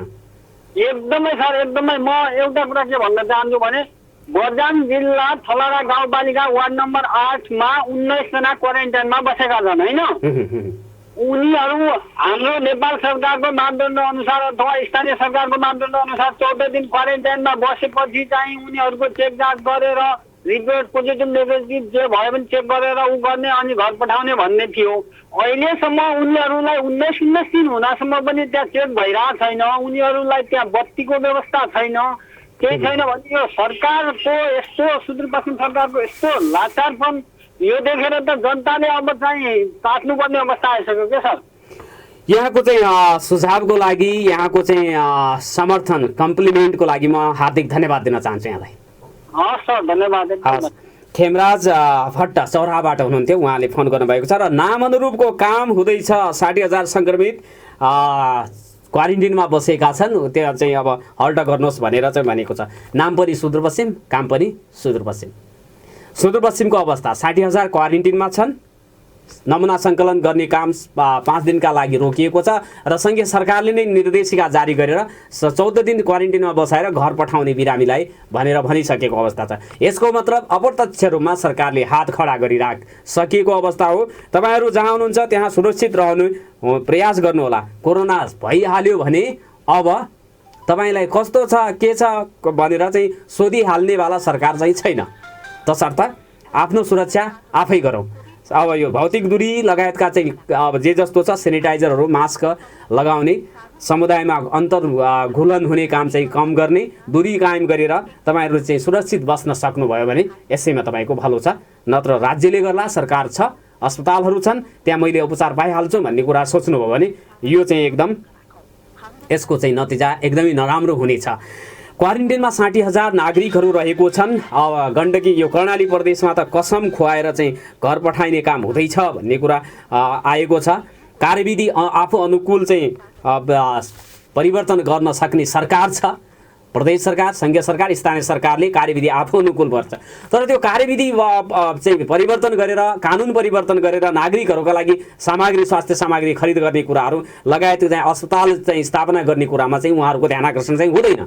हामीसँग एकजना कलर चाहिँ जोडिनु भएको छ। यहाँलाई नागरिक सहलमा हार्दिक स्वागत छ। नमस्कार, कहाँदेखि को बोल्दै हुनुहुन्छ? हजुर नमस्कार हजुर, म त्रिनगर त्यो क्वारेन्टाइनबाट बोल्दैछु, महेश रसाइली। हजुर महेशजी, के छ त्रिनगरको अवस्था? तपाईँहरू कस्तो हुनुहुन्छ? कतिजना हुनुहुन्छ? हामी यहाँ 60-70 जनाको ग्रुप छौँ सर। यहाँ अब खानालाई छैन, पानी छैन, खाना आइसकेपछि पानी पनि दिएको छैन, अहिलेसम्म नास्ता पनि आएको छैन। यहाँको अवस्था एकदमै नाजुक छ। भनेपछि त्रिनगर भनेको धनगढी उपमहानगरपालिका वार्ड नम्बर 1 मुटुमा रहेको छ, सडक छेउमै, बजारमा भनौँ। हजुर हजुर। अब बजारमा भएको क्वारेन्टिनको अवस्था यस्तो छ, गाउँ घरको अवस्था कस्तो होला? तपाईँहरूले पानी पिउने पानी पनि पाउनुहुन्न? त्यो पिउने पानी पनि ह्यान्डपम्पको पानी पिइराख्नु भएको छ, अनि त्यो कोचाकोच होला फेरि कोठाहरूमा। खाना चाहिँ नगरपालिकाले दिन्छ कि घरबाट मगाउनुहुन्छ? घरबाट पनि कतिपयले घरबाट पनि मगाउने गरेका छन्। जसबाट घरको अब टाढा छ त्यस्तो मान्छेहरूले नगरपालिकाले यो चाहिँ बेसार र नुन हालेको भात दिन्छ भन्ने कुरा आएको छ, त्यही छ कि केही सुधार भएर तरकारी दाल पनि आउन थाल्यो? त्यही हो सर, भातमा दाल पनि राम्रोसँग हालेको हुँदैन, अब त्यस्तै दिएको छ। अनि त्यसले पेट भरिन्छ? अब के गर्ने त, भन्नै पर्ने भयो। अब नपुगेपछि दुबारा आउने कुरै भएन, त्यसैले जति हुन्छ खानै पर्ने भयो सर। अनि तपाईँहरूका त्यो क्वारेन्टिनभित्रका समस्याहरू कस्ता रहेका छन्? समस्याहरू यस्तै छन्, टोयलेटको पनि समस्या छ सबै। अब आज आएको त्यतै छ, अब 4-5 दिनसम्म आएको साथीहरू पनि एउटै टोयलेटमा छ, सबै भद्रगोलमै छ भनौँ। नमुना परीक्षण गर्ने, त्यस्तो चाहिँ स्वास्थ्य चेक जाँच गर्ने कुराहरू भएको छैन? हिजो भइसक्यो, 9-10 दिन भाइलाई दिएर गए। अब त्यो अब 14 दिन पुरा भएकोहरू हिजो घर गए? हजुर। उहाँलाई चाहिँ के छ, कसम खुवाएर चाहिँ पठायो कि के भनेर घरमा बस्नु होला भनेर? कसम खुवाएरै पठाएको छ। अब ठिकै छ, तपाईँहरूले 9-10 दिन फेरि क्वारेन्टाइनमै आफ्नै घरमै बस्नुपर्छ भन्ने कुराहरू गरेर तिनीहरूले पठाएको छ। अब तपाईँहरू पनि कसमकै प्रतीक्षामा कति दिन भयो? आज हामीलाई 8-9 दिन भइसक्यो। 9 दिन भन्नेले चाहिँ अब चाहिँ केही दिनमा तपाईँ पनि कसम खाएर घर जानुहुन्छ? अब त्यस्तै छ सर। हुन्छ, फोन गर्नुभयो। तपाईँ समस्या यथावत छन्। धनगढी उपमहानगरपालिकाको वडा नम्बर 1 धनगढीमा रहेको अवस्था, क्वारेन्टिनको अवस्था त्यो छ भने गाउँघरका कुरा त हामीले भर्खरै 14 नम्बरको कुरा, जोशीपुरको कुराहरू पनि थियो। गाउँको हालत कस्तो होला? गाईको गोड, गाई भैँसीको गोड जस्ता चाहिँ अब स्कुलकै अवस्था एकदमै दयनीय हुन्छ, त्यहीँ बस्नुपर्ने अवस्था छ। फोन गर्नुभयो, धन्यवाद छ। हामी कार्यक्रमको अन्तिम चरणमा पुगेका छौँ। अब हामी कसैको पनि फोन कल लिन सक्ने अवस्थामा छैनौँ। एउटा फोन कल आएको छ, अब त्यसलाई चाहिँ छोटकरीमा चाहिँ कुराकानी गरेर यहाँलाई नागरिक सवालमा हार्दिक स्वागत छ। काटिएको छ, अब चाहिँ लिन सकिने अवस्था छैन। कृपया श्रोताहरू, तपाईँहरूले फोन गरिदिनु भयो, यसको लागि म धन्यवाद दिन चाहन्छु। र हामीले जे जस्तो प्रश्नहरू गरेका छौँ त्यो चाहिँ निर्धक्क नडराइकन नागरिकका तर्फबाट गरेको हो। अब प्रश्न गर्नु नै अपराध हो भनेपछि त त्यो चाहिँ सौला बुझाउला त्यो छँदैछ। नत्र हामीले निरन्तर रूपमा सशक्त प्रश्न र नागरिकको तर्फबाट सशक्त आवाज मिडियाको माध्यमबाट, दिनेश FM 93.8 मेगाहर्ज, दिनेश खबरको माध्यमबाट, नागरिक सवालको माध्यमबाट उठाउन म तल्लीन रहनेछु।